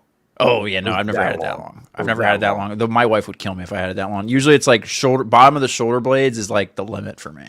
I just don't have the patience to get it back to that length. I'm too old, and I don't have the. I'm also going into a career where it's kind of frowned upon. So hey, whatever. Yeah, understand. It's too damn hot, dude. Yeah, it's too damn hot. Global warming and all that kind of shit is making it harder for us with long hair to get by. So dude, I used to shave the sides of my head. The top wasn't super long. It was like about to here. So I'd at least be able to like pull the top back, but I did the whole like shave the sides and back. Oh, okay, yeah. Gotcha. For a couple of years because it's just so. The old. Did you watch The Last Kingdom? No, but I know I got a lot of like, you look like a guy from Vikings or whatever, and I was like, Uhtred from The Last Kingdom. You had that look though, where they had the shaved sides and that whole thing. Yeah. That show's slept on. That's a good show. All right. So, McCarcel, I want to hear about your poll question about your age stuff. I want to hear if you had any other questions to bring to the table here. But other than that, do you have anything to vamp on for like a minute and a half so I can pee? Look, I can vamp. It's fine. What have you? Well, I have to like let me know what it is first before I go. I have to like be responsible. Want to hear my hair routine? Because I can just go on about that. Just go on, dude. Do your hair routine for a minute. Just tell McCarcel, tell the people how much work we do to keep this shit looking good. All right. Hell yeah. I'll be right back. All right, gang. This is definitely off-putting for me. I totally just lied to him. So we're just gonna kiss ass for a second because I don't know about you guys, but I really appreciate the community that has been built here, and it could not have happened without Ken. Could not have happened without Steve. Like, I'm going through a lot right now, and this extra bit of community has really done me a lot of good. Like, so I appreciate you guys, appreciate Ken, and appreciate Steve. My fiance had to move, as I mentioned previously, so she's about 3.5 hours away from me. So it's tough. But like I said, I appreciate you guys. Appreciate you guys in your community and friendship. Let me see. What am I the detective of? Man, I'm gonna be honest. I don't want to be a homicide detective, but I also don't feel like I would narc on anybody, so I don't know if I could deal with that. So I don't know. Let's see. What shampoo do I use? I just use Head and Shoulders. I actually do just use Head and Shoulders. It's got the conditioner in it as well, but I also deep condition it every like 2 or 3 days, and also use leave-in conditioner. I think leave-in conditioner is slept on. I use leave-in conditioner every single day. After I shower, I put that in the hair, run it through, and I just sleep with that. It's great. It keeps it nice and actually it helps where I live. There's a lot of humidity, so the conditioner is a must to keep my hair not frizzy. Conditioner is key. Argan oil as well. Oh, argan oil yes. is a lifesaver. Game changer. Yes. Argan oil. Are you a dry shampoo guy? You ever use dry shampoo? I tried to be, but I can't stand the way it smells. And like it's set, like it there was a certain greasiness, like it was. Yes, the greasiness. It was. Can't do it. I didn't like. No, I tried I'm with it you for a little bit because like I would try to do it like if I would like work out before work, so I don't have to like fully wash my hair. I would try to use that, and I just yeah. No, I'm with you. I've tried to do it too as like a and yes, Sean, thank you so much. I'm feeling much better. Incredible. Look, I feel like you can at least make it through the rest of the show now. Come on. Yeah, for sure. No, without like sitting here and like bouncing my leg the whole time because I was really struggling there for the last 10 minutes. There you go. But Brady had such good NBA talk. I didn't want to cut him short. I didn't get much of it, but hey, I appreciate the history lesson. No, that's okay. Detective, that's part of what we're doing here is kind of like opening the door into the sports, and the I want to take the guy who has the Rebel Starbird on his shoulder and be like, hey, here's why Tyrese Halliburton is the Han Solo of basketball right now, right? And like go through that, you know what I mean? Like those are and as cheesy as that sounds, those are the connections to make there, because there are such great stories in sports, and that's why I love recommending things like sports documentaries to people, because that's a great way to get into it. But Sean McCabe says we could be body doubles. Yeah, I mean, I don't have the beard game. The beard, yeah, we'd have to do some beard stuff. He would have to shave. Yeah, I would have to shave. And let's be honest, and I mean this in the best way. Detective would be my stunt double because he's in much better shape than I am. So like he'd be the dude jumping off the motorcycle or doing something like that. They would just put me on camera and have me say the lines and everything. He'd be the one doing like the fight scenes and like the stunts and everything. Don't get me wrong, because I'm just huge be a real bad original Star Trek swap out in the middle of it. Right? No shame. Clearly not William Shatner there. Right. That's okay. We'd make it work. I love this. Tyrese Halliburton is like the Ezra of basketball. Main character, underestimated, overlooked. Great. Love that. I know it means nothing if you haven't watched, but it's a good comparison. I understand Ezra Bridger. You understand Ezra Bridger, right? So all right. So Detective, I appreciate you covering for me while I did what I had to do. Did you have? Tell me about your poll question answer. How did you answer there, and why is aging? Why are we all aging like fine wine? I started working out in my 20s. That's why. But no, my 20s was by far, in retrospect, the worst part of my life, because all the worst decisions I've ever made, I made during my 20s. Like I was definitely, to get a little bleak with it, I had two pretty close calls with unaliving myself when I was a teen, but even despite that, I still take my teens over my 20s. I did a lot in my 20s to kind of fill a void. I became a function alcoholic, so not great. Slept around to just not be alone. A lot of things that just, I know people try to be like, oh, don't have regrets. Like, no, fuck that. I have a lot of regrets. Destructive I have behavior. a lot of regrets. And and some of it still haunts me to this day. And so I would take back most of my 20s. I also wasted a lot of time. I wasted the majority of my 20s in a shitty job that was just going nowhere, just spinning my wheels, doing nothing, and just burning money. I dropped out of college at 19, and I didn't go back until I was 29. Oh wow! Okay. The only redeemable thing about my 20s is that I met the love of my life at the end of my 20s. Well, there you go. But and while it is the experience is shitty, you're right that you might not want to relive it, but I would definitely say, because I'm with you, I think I would also pick my 20s, but those experiences made me what I am today and kind of gave me the perspective and how to do things and move forward with stuff. So I wish it, and I think you would agree, I would wish it wasn't as shitty and still giving me the lessons, but for sure. Absolutely. But I'm better for it having happened, I think, at least in my case. I definitely wouldn't have grown in the ways that I have if I hadn't done all those things. And then, but I think that there's also a world in which I didn't come out the other side correct. Right. Totally. I think I still could have, I'm not going to say I was on the wrong side of history about anything, but and not that I think it's right that you should count on a partner to fix you, but there were a lot of, I wanted to get my shit together because of her. Yeah, no, that's a very real thing. She didn't demand anything of me, but she supported and inspired. And so, and I just, and that's not the only reason I love her, but that's a big part of why I love her, is because she's something special. They give you purpose. Partners give you purpose when you don't have it sometimes, and that is an underlooked thing of I think when people who struggle when they're not in a relationship and stuff like that. You know, the responsibility of having someone that counts on you and stuff like that gives you a lot of drive, gives you a lot of motivation. I know that's definitely how it is for me. I'm also like a big caretaker kind of personality, so that's just always how I've been. So that makes a lot of sense. But yeah, all right. Well, I appreciate your vulnerability and sharing that with us. Thank you for that.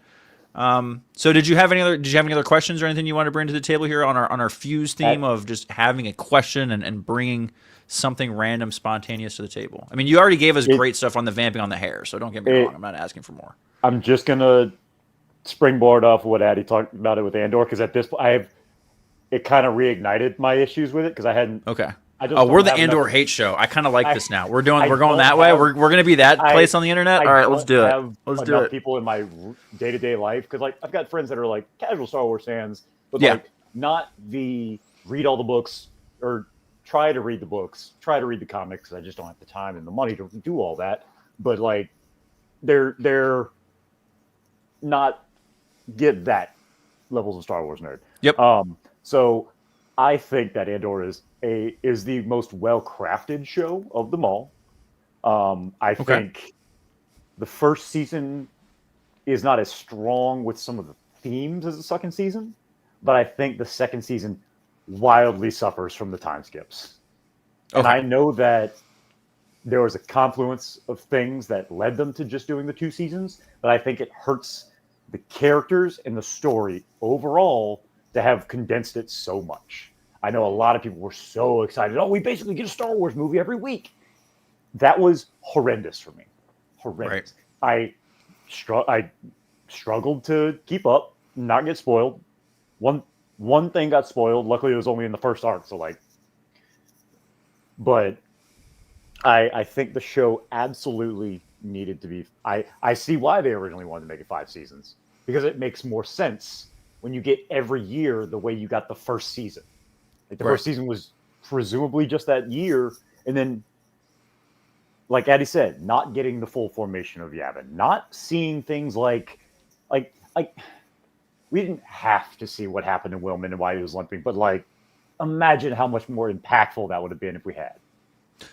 Do you think? Okay, so I don't disagree with you, but I do have a follow up question on like specifically the stuff that you and Addy are talking about with Yavin and do you think some of that is they don't want to fill in all the blanks with this show because they want to be able to have that sandbox still available to them for something else? I don't, because Tony Gilroy and Diego Luna have both talked about how difficult the process of making this show into 5 seasons would have been because of because of just everything involving the production of this show, and because it is to such a high degree. I get why they didn't think they could do it, but I feel like there was a way to scale it down to, you don't have to have it every season be 12 episodes, but like 6 or 8. Mm-hmm. Mm-hmm. Cut out some of it, but still give us the extra development that we needed. Because we get this giant gap in between the gap. I think the one that works the least for me is the gap between the first and second arc. Okay. Because you can do the mental gymnastics to see like why Bix is suffering there, but like clearly something else happened. Like she has been suffering for all this time, but we don't actually see a lot of it. And suddenly she's just on drugs for a little bit. And then at the end of it, she's fine. She she blows up the building, and suddenly that fixes her. But like, that doesn't feel, that feels convenient, and it doesn't feel like that was what they probably would have liked to do. It feels like they had to just do the mental gymnastics. Like sorry, but this is where this person is now a year later. And it just, it felt incomplete ultimately. Like, I felt that makes a lot of sense. So much more for every member of the Bad Batch by leaps and bounds. I think even Wrecker, the simplest of the bunch, I felt so much more for him than I did pretty much anyone in Andor. Okay, I can totally see why you feel that way, and let me offer this little bit of an explanation. because I can see where that happens, and I think this may be a little bit why, at least for me, with something like the Bad Batch, there is more. I don't want to say filler episodes, but there is more time with the characters naturally, Yeah, exactly. not just the time with them that is from whatever is to meeting their demise or whatever is like the story in Andor. We know what the thread is, right? It's leading to the start of Rogue One. Like, how are these characters going to get us to the start of Rogue One? Whereas the Bad Batch was more of like, here's this journey of these characters through this time period, and so you have more of an opportunity to develop that relationship in a natural way of going through these adventures, whereas with Bix and with all these like other kind of supporting characters, whether it's Luthen, whether it's Clea, like anyone really in Andor, like it was a matter of, oh, do these people make it through Rogue One or not, basically, right? Like, are these people going to survive the events of kind of like A New Hope, the beginning of the story, essentially, or are they going to get left behind, kind of the way that Andor and Jindu and the people in Rogue One do, like kind of make that clean break between the stories we're telling before the original trilogy starts and afterwards, just because the sandbox is smaller and there's more rules we have to follow, just because shit's more established, right? Yeah. I think that adds like a whole kind of layer to that. So I totally see where you're coming from a that being like a criticism or like a not being able to be connected to the characters so much, because there's just less meat on the bone. There just is. And don't get me wrong, again, the way it's written, brilliant, fantastic, and I can't take that away from it. But it's exactly that. We have the time to get to know the characters in a way that then, and I would argue, like, again, back to Bix, I would say that her story, what happens to her, is one of the most important stories in Star Wars at this point. And we keep skipping a lot of important things for her, a lot of important forward movement and growth for her, and a lot of the like dealing with what happened to her. Yeah. Like, even though it didn't go as far as things in Game of Thrones, it was still something wildly traumatic that feels wrong to just kind of hopscotch past some of it. Right. And again, I don't think that was their intention, to just make us hopscotch past it, but like, because of the constraints, they had to, and it just feels it feels less impactful, and it feels almost insulting to some of the characters. Because like Luthen, I was fine enough with it, because like he doesn't really grow throughout the series. He doesn't change much. It's more that you just get it explained. Like, the more the character is shown, you get more explained why he is. It's not that he grows. He's a finished product. Yeah. But it's more of, the more you see him, the more you learn about why he is the way he is. Yeah. And that's why they kind of give you the more of that exposition in the second season to develop him and Clea's relationship, all that kind of stuff, which I loved. Yeah. But I know what you mean. There's just so much. It just feels like there was so much left to tell about these characters, and as someone who doesn't have the time to read the books that they're probably going to put out about it, it feels insulting, and it feels, like I said, incomplete. And again, I think that everything we saw, fantastic. Yeah. But there's too many gaps. So, with that being said, is there a character or a storyline you want to see continued post Rogue One, post A New Hope? Like, who is there a thread you want them to continue pulling from any of these characters? I mean, the obvious one is Mothma, and I think everyone said that. Okay, yeah. So I'll put her on a shelf for now, because she's the good call. Good call. I guess specific to Andor, like not because Mothma was OG, right? So someone introduced in the Andor story. I think there's a lot that can be told with characters like Vel and Clea. I would love to see more from them, because they presumably at least make it to Hoth, hopefully, maybe. Right. And if they don't, why don't they? Like, I would love to see that. Right, like, right. As they joke about a lot, like, who's behind the tree on Endor? Like, right. I think those two are probably at the top of my list. But I would also like to see what happens with Wilma, because like he's still on Yavin, he doesn't go with the Pathfinders to Scarif, so he's still there. So again, they left us so many characters to actually explore. And Tony Gilroy's even said that as much that he left a lot of characters with open-ended stories that can be worked with in the future. And I do appreciate that he is at least open, because he said for other people to do. And if he doesn't come back to Star Wars, it's a loss, because I do think that his writing would benefit a lot of projects. Because I think if he at least touched up some of Filoni's scripts for Ahsoka, it would do that show probably a lot of favors. Because I think that one's probably the most poorly written, even if I got a lot of out of it because of nostalgia. Yeah. Every one of us watched that and loved the World Between Worlds episode, I'm sure. But I can't deny that Filoni's just not up to par as a live action director yet. So there's a lot of things in Ahsoka where I'm looking at my watch. I'm like, man, this shot's taking a while.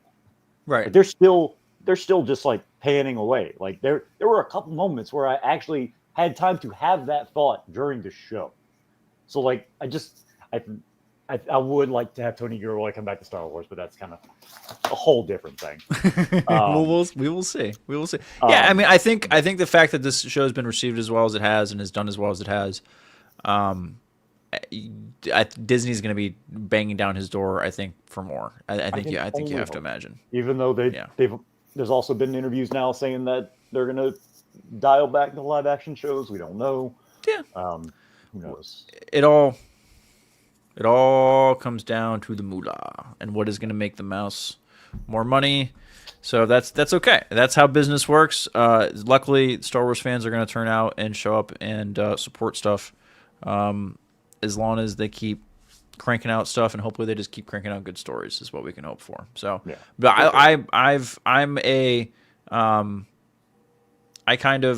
I'm a bit of a Star Wars apologist. I just love playing in the sandbox. I love being there. I love experiencing it. I love living in the world. So my standards aren't super high, but I do want, like, when we get such good tastes of it, because there is so many good high watermarks for it, you just want more. You naturally want more of that. But no, I think you're right. I hope we do get more stories like Andor and from storytellers like Tony Gilroy, just because the universe is so susceptible to that flavor. And I don't want all this to sound like I hated the show. I didn't. No, of course, loved the show. And again, what we saw was great, but there's just, like I said, I think there was just a lot left to tell. There's a lot left on the table. Yeah. You're not wrong at all. Yeah. Well, great take. Love the discussion. We are going to, we're definitely going to go over 3 hours here. God damn it. Cal knew it from the start. You bastards. But I appreciate the all the love and everyone hanging out with us. So what we're gonna do is we're gonna get to Cal, detective, and then we're gonna do the wheel. Sound good? Awesome. All right, brother. All right, thank you so much for being here. Appreciate your takes. Thank you everyone for hanging out. God damn it, this is gonna be a long episode. When I signed on this evening, I was like, man, we might not even like have a couple people were like, we don't know if we're gonna be around. You know, didn't have a lot of good feedback, but here we are 3 hours later. The calls keep coming in, so I love to see it.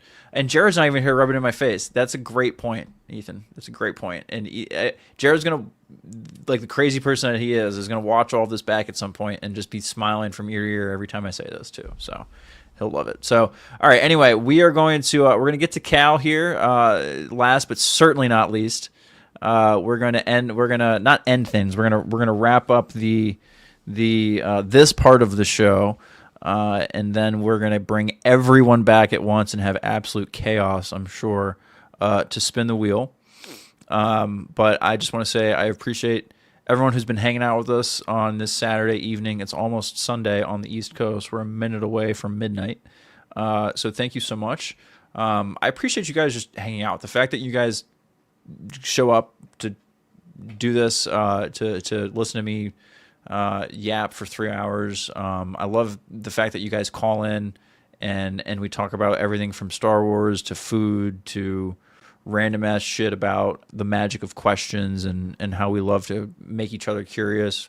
Brady and I talk about basketball because we love it. It's awesome. I love this place. I love this community. This is great. This is what we're trying to do here, and I want to keep making it better. Make Second Screen Entertainment a thing, and just do more stuff. So I appreciate it. Thank you guys for being here. Thanks everyone, and I'm excited for our next Blathering for sure. Hopefully Ken has a show Monday. I'm sure he will. He is out at a party tonight. Just think of it right now. Ken is probably at some. He's at a party right now. He's at like a birthday party right now. He's working his magic, doing his networking and all that kind of stuff. Drink in hand, I'm sure, just doing his thing out in the wild. So, all the power to you, buddy. There's no way in hell you're gonna listen to this, especially not 3 hours deep. You might like check in. He says he like watches like in the beginnings of things. There's no way There's no way he's watching at the timestamp at 3 hours and 1 minute in. So we're safe here, but I'm sure he's having a good time. But yeah. So thank you everyone again. I'm going to bring Cal on here. I'm sure he is ready to go. And then we're going to keep moving on, and we're going to get to the wheel so that this doesn't end up as a 4-hour show, because that sure as hell isn't going to happen. So anyway, here we go. Cal, are you all ready to go? Are you good with your camera on, Cal? Or do I need to do my whole like loop-de-loop thing? Yeah, I don't know what that means. So I'm gonna bring you up, Cal, and then I'll go solo here. And then if you want to be on and talk to the people, you can. But Cal, how are you? He's solo. What? Okay, fine. All right, here you are. You're not solo. You're on. You're on, cigarette in hand. Right. How are you, Cal? I'm on a delay. I'm on a delay here. Steve, how much of a delay? I don't know, a few seconds. So I can't that's really not a few tell seconds. what you're doing. That's not a few seconds. That's like a half a second. No. I've got two computers going here, Steve. I'm looking at you on one, what you're seeing me from. Then I've got another one going on here where I'm actually watching the show and participating in the chat. Fancy. You understand that? I understand perfectly. I understand. That's some serious producing you're doing there, Cal. No, it's not producing. It's just me making life easier for myself. I love it. This other computer is better at streaming video than the one that I'm watching you on. I know you can relate to that. I sure can. I have way too many screens and things going on in front of me. That's why I just stare at the camera and hope nothing breaks. So, how are you, man? What is your day been like? How did you answer the poll question, Cal? Well, I'm going to answer that question very, very soon. I just want to tell you, because this ties into my question I have for you, but I just want to say that I had some work done today at the house. I had some tree removal done, which was very satisfying. I've been wanting to, but that ties into my question to you. But the question that you asked.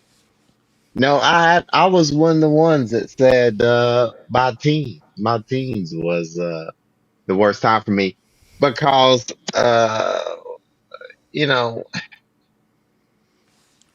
as a black man in the South, or as a black young child, then I watched my friends become enemies. I don't know if you know what that means and what I mean by that. I don't. No, I don't. What does that mean? I'm going to explain it to you. Please. What that means is that when I was in elementary school and middle school, we were all friends. Everybody was friends. You don't see that type of shit when you're in elementary and middle school. When we got in high school and all my friends' parents taught them what they believed, all of a sudden those friends became my enemy. Do you understand that? I understand. Yep. I get you. Yep. This was in the 90s as well. Yep. When I was going into a teenager, it was in the 90s. Yep. So I was called racial slurs, spit on, couldn't look at white women, anything. You know what I'm saying? That was the way it was. And I'm glad we've made some progress now. But anyway, that's the way it was. That wasn't that long ago, Cal. That was not long ago. I know. Very long ago. Exactly, Steve. We're talking the Clinton administration. That is the scary part. That is the scary part. Is that it was not that long ago. People want to think that it's that long ago because Now I'm 43. I feel like I remember being young and thinking the 60s was a long time ago. Right. You know what I'm saying? Yep. And it Yep. wasn't. The At the time, 90s are our I- 60s to the 90s kids now. It was exactly, crazy. Yeah. exactly. I'm glad you said that. I'm glad Yeah. somebody my age has said that because that's pretty much it. We did some Yeah. revolutionary shit back then. But anyway, I don't want. Y2K is the boomers putting people on the moon. Yeah, and we That's what it partied like is. it was 1999 because Prince told us to, Because and it Prince was told us awesome. to. You're damn right. Damn right. Damn right. It was a different time. You ask your boy. You ask Ken about it. It was a I different will. time. I will. That's actually a good question. Let me write that down. That's a great question. Yeah. I'm gonna ask this. 1999? Ken's on the next podcast. What did Ken do for Y2K? I won't be here for it, so you make sure you ask. I will, and I'll make a thing out of it, a clip out of it for you, so that it's easy for you to see, Cal. What I did don't you need do on Y? that. What did you do for Y2K, Cal? I really don't. I went to a party and I cannot tell you the rest. I really don't Attaboy. remember It's good. That because means it was a good party. Fair enough. we thought we were going to die, Steve. You don't understand the gravitas of this shit that was happening. We thought that when the clock struck 12, all the computers going to go off It's and all over. airplanes will fall down from the sky. Planes and are all gonna the fall out of the lights sky. go off, Yep. and everything was over. We thought. I'm serious. I'm dead serious. So we Oh, partied, man. fornicated, son. Anyway, doesn't matter. But it Was was it a key crazy. party, Cal? Was it a key No, party? it was not. It didn't Okay. need to be because you didn't need to key that. That's what happened. Everybody let out everything they thought was that they wanted to do at that moment because you thought you never could do it again. This is So different. just every party that night was a key party, essentially. Well, It was unsaid. It was unspoken. I can only speak from my own experience that I halfway remember. I can only speak from that. But I'm telling you, it was awesome, and yes, and we played Prince and everything. It was great. Anyway, Awesome. That's amazing. Anyway, what'd you have on your mind? yeah. The thing I was talking about, yeah, because you do you rent your place, Steve, or do you got your place? You own your place. I don't want to I am no, it's okay. I am fortunate enough, Cal, to be a homeowner. I own my home. All right. Well, the bank All owns right. it, but Well, you here's know what the I mean. I thing. pay the bank for my mortgage. Yeah. Well, no, I don't know that because I own my shit. I don't do that Well, I don't do whatever you're fair. doing. But I Fair get enough. Well, I bought my But home anyway. recently, so I don't own it outright. So yeah, the whole 30-year loan mortgage shit. Yeah. Anyway. But anyway, so the trees around your house. How do you feel about the trees? Do you feel safe if you get caught in if a huge storm comes to your house?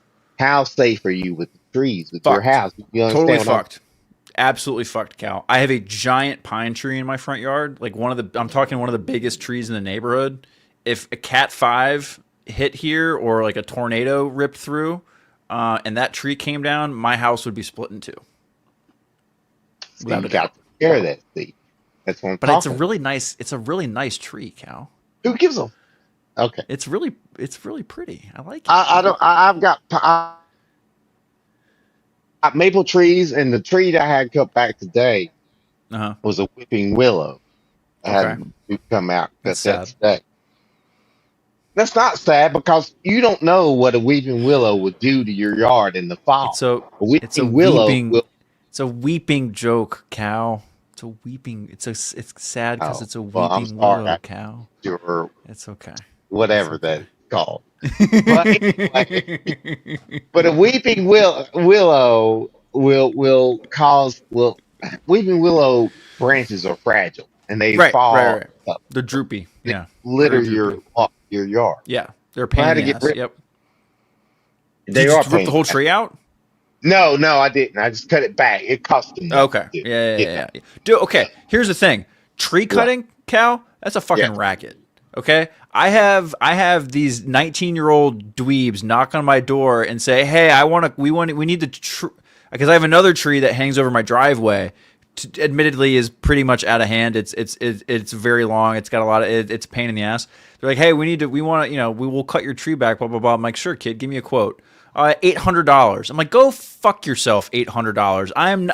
I have a pole saw. I will get out as soon as my wife isn't pregnant anymore and I feel safe about her holding onto the ladder, I will get out there with my pole saw and I'll trim that bitch. I'm not paying you $800 to do something that'll take me 30 minutes and maybe just give me a 10% chance of killing myself. Steve, I understand you wholeheartedly. Now let me tell you this. First of all, my tree guy is a man. He's 50 years old. You have a tree guy. Okay. He's 30. I have a tree guy, a long guy, and a junk. Anyway. I have a long guy. Admittedly, I have a long guy. I pay a guy to mow my lawn front and back. My long guy wants to try to take on my tree guy, dude. Oh, shit. Okay. Because my tree guy is 30 years experience and he's insured. So if he messes something up, he can pay for it. That's my tree. Now, what else was you saying about tree maintenance? I've done forgot. I'm a little drunk. It's way too damn expensive. They quoted me $800 to cut a branch down, Cal. Yes. My tree guy done my tree, and you can look. I put a picture of it, and I put a picture of that motherfucker in the tree on the cord. You can look. It cost me $200 to have him do a cutback on that tree. And, I need your tree guy. Well, he's not going to travel all over to my house, but that wasn't easy work, by the way. Yeah, I helped him get the brush up from that. A weeping willow. I had him cut off 2 branches, and these 2 branches were predominant. They spawned other branches, so it spawned a lot of brush. And so I helped. I paid that motherfucker $200, and I even went out there and helped him clean up. You see what I'm saying? Yeah, so, totally. Yep. And Laser Bolt's totally right. It's like house painting. Anyone can do it, but most people would rather pay someone. Yeah, absolutely. You damn right, Laser Bolt. You damn right. Laser Bolt gets me. He's always had. But this is what I'm saying is, I watched that guy put on the boot fight. Have you ever seen the boot fight? Yes. Those things are scary as hell. Yeah. He put that on and went up that tree. And he also had the belt strap, the harness, and then he's got a chainsaw on his belt. Yep. He told me later that was an old school one. They don't even sell them like that anymore because it's not as efficient as what they sell now. He's like, I've had this thing 28 years. You know what I mean? I offered that motherfucker a beer, and he said no. That's how cool that guy is. No, Cal, he's climbing trees with heavy bladed machinery. Don't offer him a beer. Give him a Gatorade. Steve. This is after he cut everything down. We were cleaned up. And I went out there like I said. Fair enough. My bad. I shouldn't have assumed. I apologize. Well, I'm just trying to explain it. I went out there to help him the brush up. And while we were doing that, he already cut everything. But he was still, actually, you're not wrong. He was still chainsawing because he had to chainsaw what he cut down to make it fit so we could, you know what I mean? And but I was like, yeah, you want a beer? And he's like, no. I was like, all right, well, I'm going to get one. I'm going to get you this brush. But anyway, my question was, Steve, basically, it's not just about the trees, but as a homeowner, are you taking any of these things into account? You need to look for the future. As you know what I'm saying?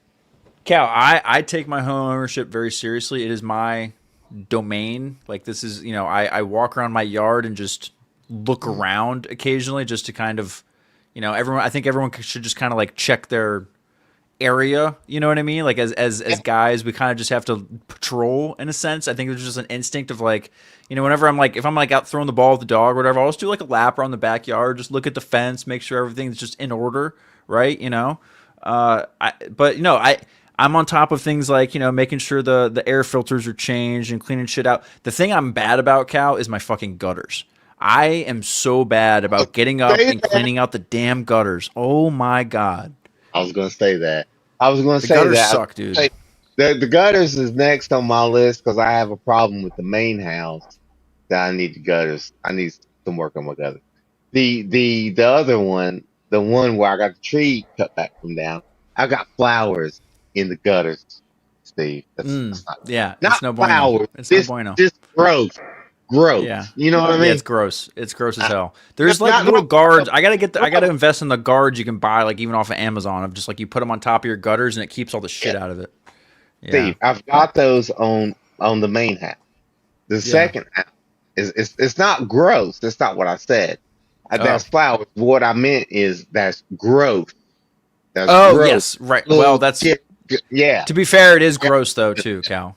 I mean, It kind of is, but it kind of is if you think that's normal. I mean, it's not like insane growth. It's like little growth. right. You know what I mean? Nothing big, nothing major. Nothing Something I crazy, should have nothing been major. able to take care of if I wasn't so freaking lazy. Right. But I mean, it is a lot, Steve. It is a lot, is. and that's one thing I don't think that people think about nowadays. They the only thing they think about is trying to own a home.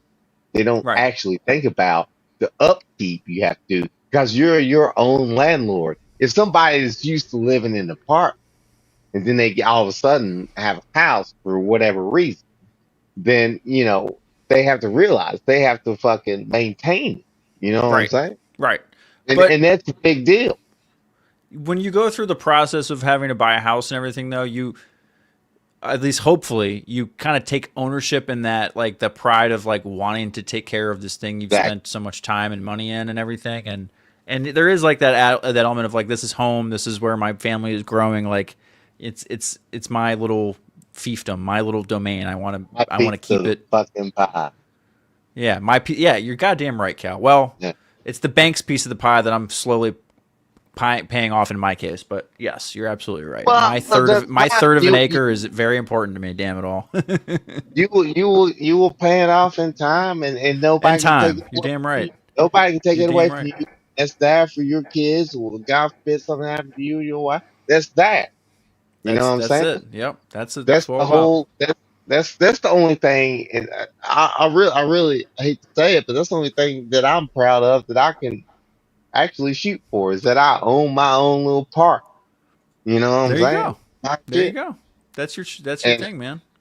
And I don't think to get any more than that. But yeah. Okay. Well, I don't know.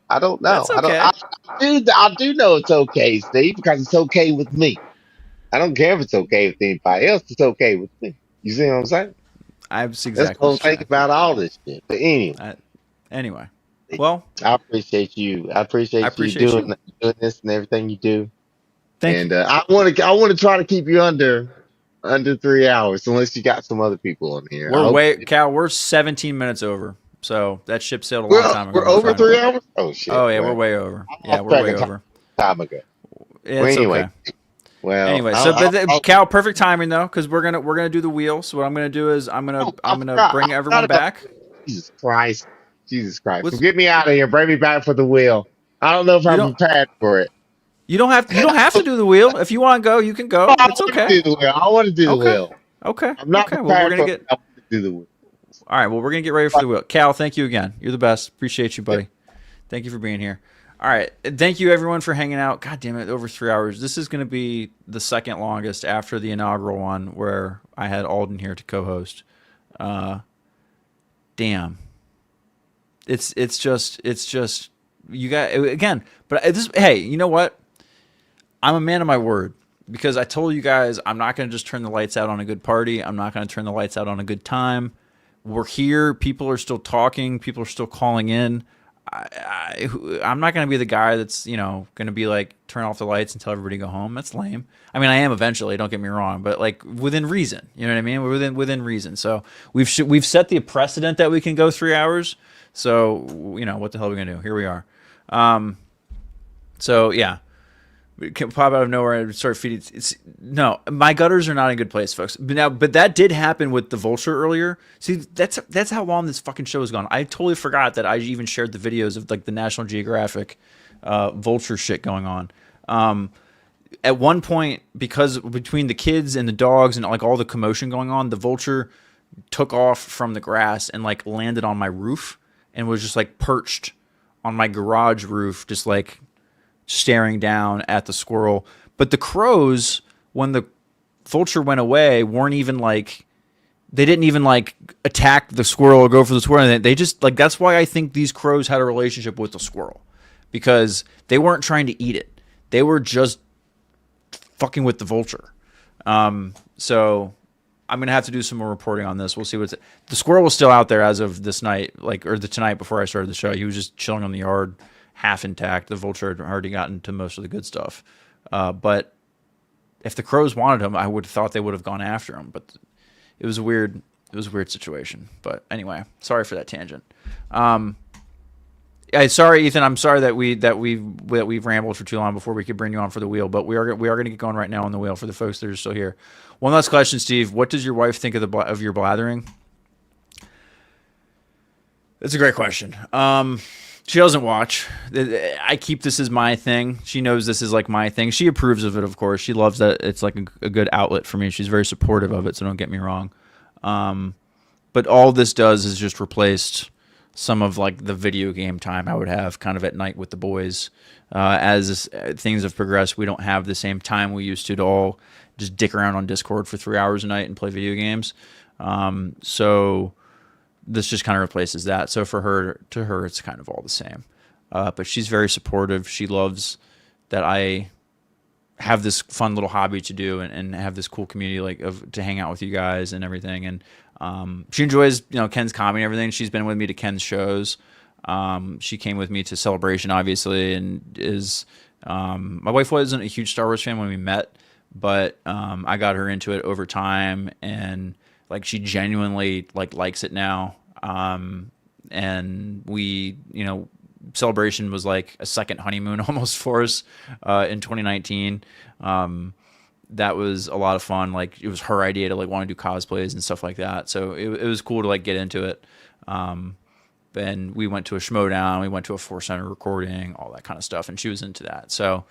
But as far as doing the shows and stuff, she's not gonna get in the chat or participate in anything like that. She just kind of lets me know this is this is your cute little thing. She's out there watching Love Island, she went to bed a while ago. So anyway, but good question, Ethan. But I hope if you were around for that, I appreciate that. But I'm sorry that we went a little long and couldn't do the wheel. But for the folks that are still here, Chris, Cal, Detective McCarcel, Sean, it is time for the wheel. So let me pull the wheel up. It's on one of these tabs here. I'm all over the place here tonight, folks. As far as there we go. Yeah, the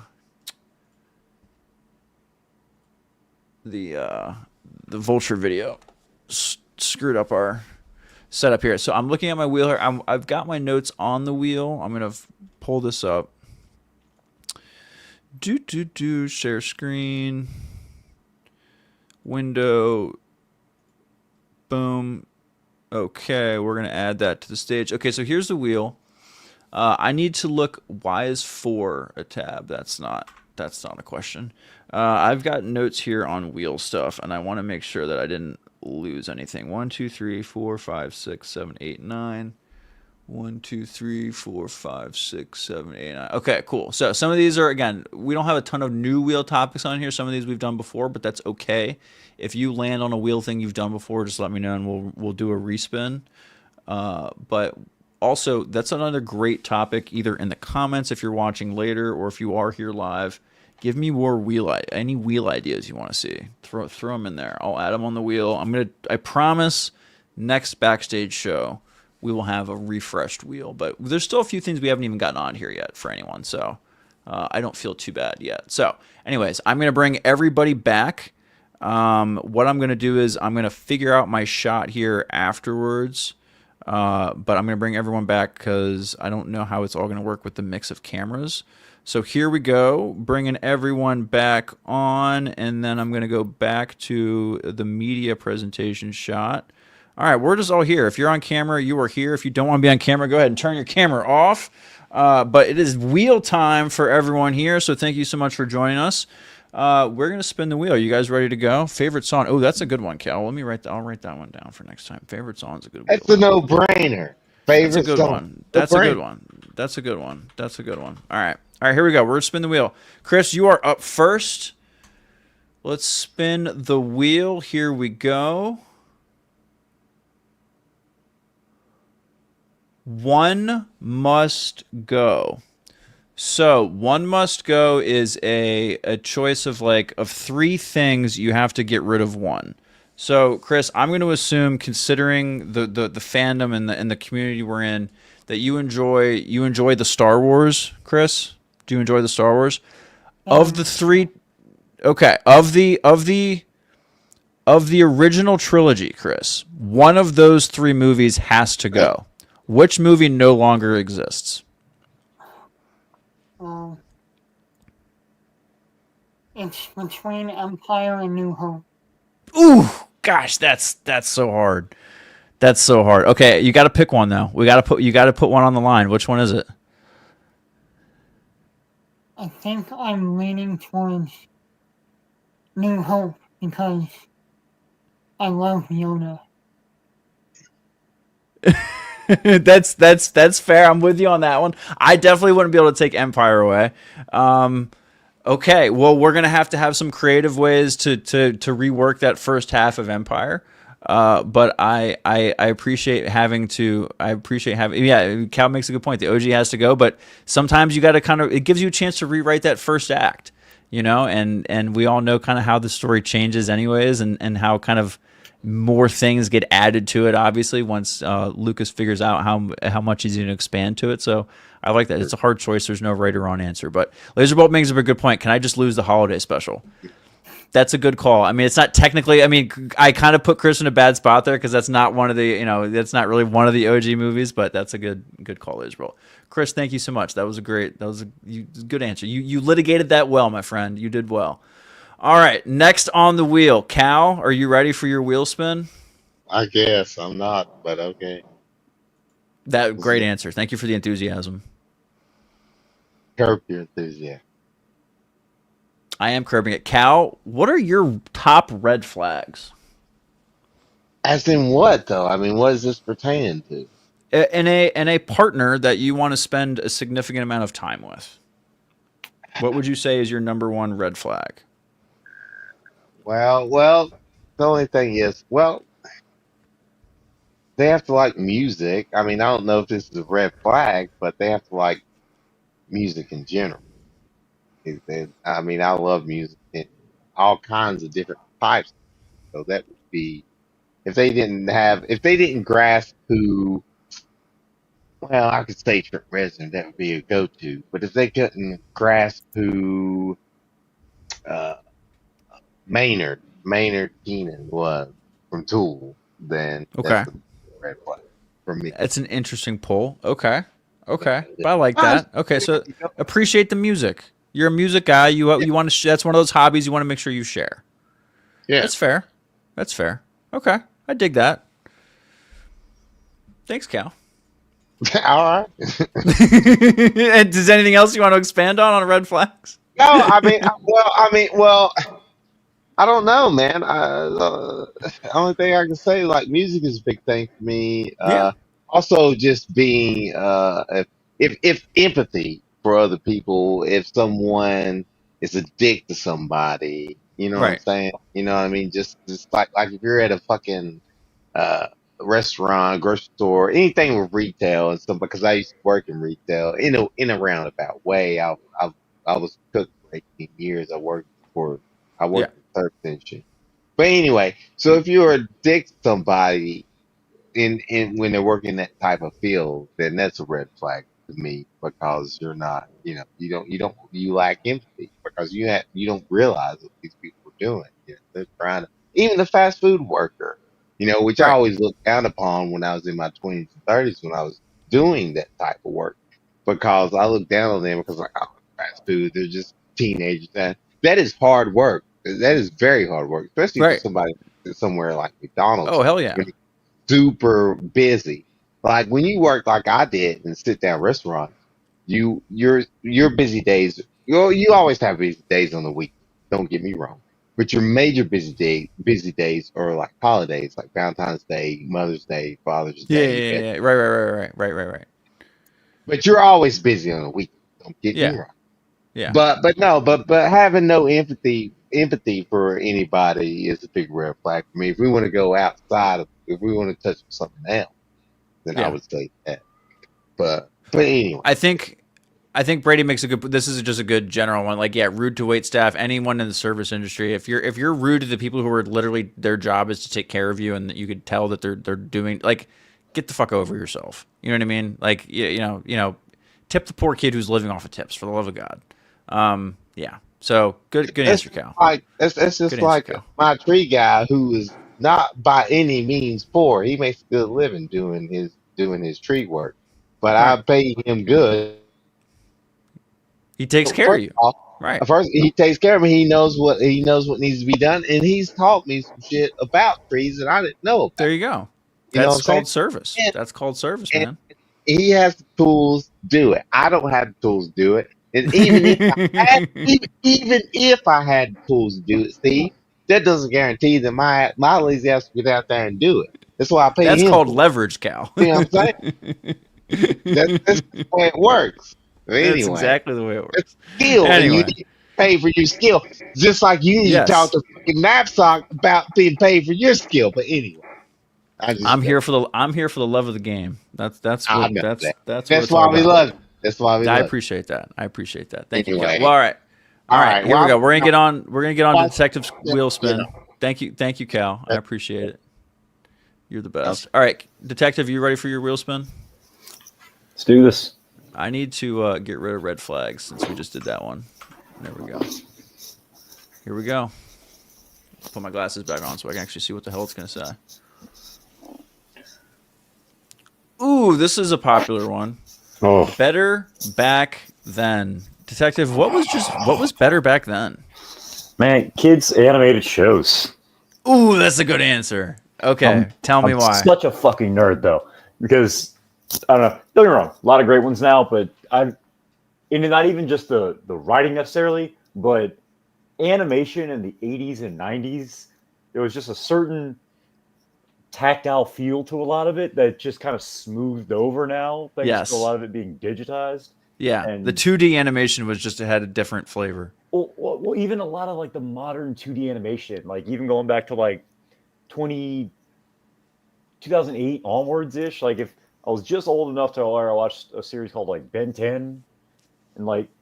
like Invincible. If Okay. anyone's watched that. Okay. Like, Yeah. It Yep. looks really good, but there's a lack of feeling to it. There's just, like I said, there's a certain just tactile feeling to a lot of the old animation because it was drawn on, actually hand drawn, and the animation was getting better by the 80s and 90s. It wasn't like the 60s, like Scooby Doo and like Super Friends shows and stuff, where it was a little stiffer. So the animation was a lot better by that point. But I just, as a nerd, that's the one that's, and again, might be just a generational thing because that's when I grew up. But god damn, do I miss that certain, and some of it was janky as fuck too. There was no Batman the Animated Series is an iconic series, but my god, there are so many just janky animations errors throughout that show that are just kind of fun at this point. Nowadays, it's just gone. It's all perfect. Tully makes a good point here too. The internet before Facebook. Yeah. Tully's got that one. That's a good one. The internet before. Yeah, the internet pre 20 social media in general. Really. Yeah. I mean, even like the early social media, the wild west of social media, even had some fun before it got a little too self-aware and full of itself and corporatized and all that kind of jazz. But anyway, yeah. All right, that's good answers. Good answers. Well, thank you, Detective. Thank you again for your contributions this evening. Appreciate your wheel spin. Always. All right, Sean. I think you are our last wheel spin of the evening. Are you ready, my friend? Let's go, brother. Let's go. I think this is your first ever wheel spin, isn't it? Yeah. This is exciting. I'm excited. Oh, this is a good question too. I love this question. Job and fantasy worlds. So if you remember, this is one of the earlier questions I brought up to Knapsack on the Blathering. I asked him if you basically had to work, if you had to survive for 72 hours in a fictional world, like in Game of Thrones or in Star Wars, what job would you do in that world to kind of like get your shit together and actually like make it? Like, what are you bringing to the table in one of these worlds, and what world would you pick? That's really cool. Hold on a second. No, Can take I- your can I- time. I can, yeah. Can I can can I vape for you. still be an artilleryman Sure. I mean, they needed plenty of those in the Clone Wars, I'm sure. instead of like a howitzer? I have a catapult or a trebuchet. There you go. Yeah. You can be one of Um, those guys standing on the wall in King's Landing in Game of Thrones. You know what though? But maybe. I would like to be a blacksmith though. Okay. Okay, that's a good Yeah. one. I think you would make a good blacksmith, just kind of hanging out somewhere, kind of like the Lower East Side of King's Landing. You're just making swords and armor and shit. Yeah, Is that- I'd be the queen. I'd be the queen's variant of Gendry. Yeah, there you go. Yeah, exactly. There you go. That's what it is. Yeah, no, love that. You would do just fine. You would do just fine. And that's good work too, Sean. So because you're making good money, right? You have your modern knowledge of how to do shit, so you'd be able to figure it out. And you're doing something that is like a good service. People need it. Ken That's answered it, man. Be a service. exactly service. Something people are gonna pay for. Like Ken went like food service for everything, right? He wanted to like work behind a bar, or like as like a chef or something, or just because everyone needs to eat. He wanted to work at like Dexter's Diner and all that kind of. Yeah. So that's always a good play too, because everyone's got to eat. So that's a good place to be safe. But yeah, the blacksmith, and you might get in on a little intrigue and as far as like what's going on as a blacksmith versus just if you're like Very sweeping true. floors or something, you might get a little. The work might be a little more interesting than your regular fare. So good answer. The majority of I can't say the majority. A good portion of Washington's spies, from Long Island all the way into New York City, were blacksmiths. Okay, all right, that's an interesting one. I think. See, Brady saying I want to be a wizard. That's an interesting one because that comes with a little responsibility. Brady, you know what I mean? Like the idea here is to just make it. I just want to survive. I don't need a lot of like. I don't need a ton of responsibility if I'm in the Game of Thrones world. You know what I mean? I don't need Cersei or anyone to know who I am and want to kill me. Right? Like I want to be hot pie. I just want to get by and just hang out at the tavern and not be involved in battles or skirmishes or anything like that. JMB's got it right. I'd be a tavern wench. Hell yeah. Sign me the fuck up. You know what I mean? Let's go. Well, as long as I'm in a more progressive tavern, I guess you would say. You know what I mean? Those guys don't exactly they don't exactly ask before they do what they want with the tavern wenches. But anyway, we're not going to get too dark. But yeah, no, Brady makes a good point. Who said I'd be a responsible wizard? You're not wrong. You're not wrong, Brady. But the idea is to survive. So the keep your head low, and you'll get out okay. So anyway, gentlemen, thank you all for being here. I appreciate everyone for hanging out and sticking around to spin the wheel. This was fun. I'm gonna have all new wheel stuff next time. So we're gonna have a brand new wheel for next time. I'll keep an eye on the ones that we haven't used yet. But I'm going to make sure we don't have any duplicates next time. And these were good. We had a few ones today that we haven't done before. So happy for that. But thank you again to Chris. Thank you again to Detective Carswell. Thank you again to Sean. Thank you to Cal for spinning the wheel. I appreciate you guys hanging out. So thank you so much. We're going to wrap things up here. But thank you again. And we will talk to you very soon. Take care. Alrighty. So we are going to get things wrapped up here. I appreciate everyone who has been hanging out with us. I appreciate everyone who joined the show, called in, especially Sean and Cal and McCarswell and Chris. You guys have been in the lobby forever, so I appreciate your patience and hanging out with us. But we had a good time. This has been a journey of a show indeed, says Tully. Went 3 hours and 37 minutes. I don't even know what the hell I'm saying anymore. But like I said, this is what we're here for. We're just here to have a good time. We just want to hang out. We want to give the community a place to come together and do this funny stuff. And shout out again to Ken and the Blathering community, and that's why we're here. So I know you guys all already are, but if you're somehow not, make sure you're subscribed to all the channels. I'm like at 91 followers on Blue Sky, so I'm going to do the shameless plug that Addy did, where I want to get to 100 because that would be cool. So follow Producer Steve on Blue Sky. Check out the Ken stuff on Blue Sky, Anytime, Castlery Talk, all of that stuff. They're making good stuff. Appreciate everyone who joined in, spent their Saturday evening with us. If you're watching later, thank you for tuning in. I gave you like 3.5 hours of rambling to listen to, so you have no excuse not to get that exercise in, not to get those dishes done, or to sit on your ass and play 3 hours like Zelda, like I might just do, even though my wife will hate me in the morning if I do, because I'll be absolutely useless, but I think I might just anyway. So anyways, thank you everybody. Appreciate you all being here. You're the best. Hope to see you on the next Blathering, which we'll hopefully see on Monday. And we will do another Backstage fairly soon. Definitely, hopefully before next weekend. But if not, we'll do something over the next weekend. So thank you all for being here. You're the best. Take care. Have a fantastic rest of your weekend. Thank you so much. Take care.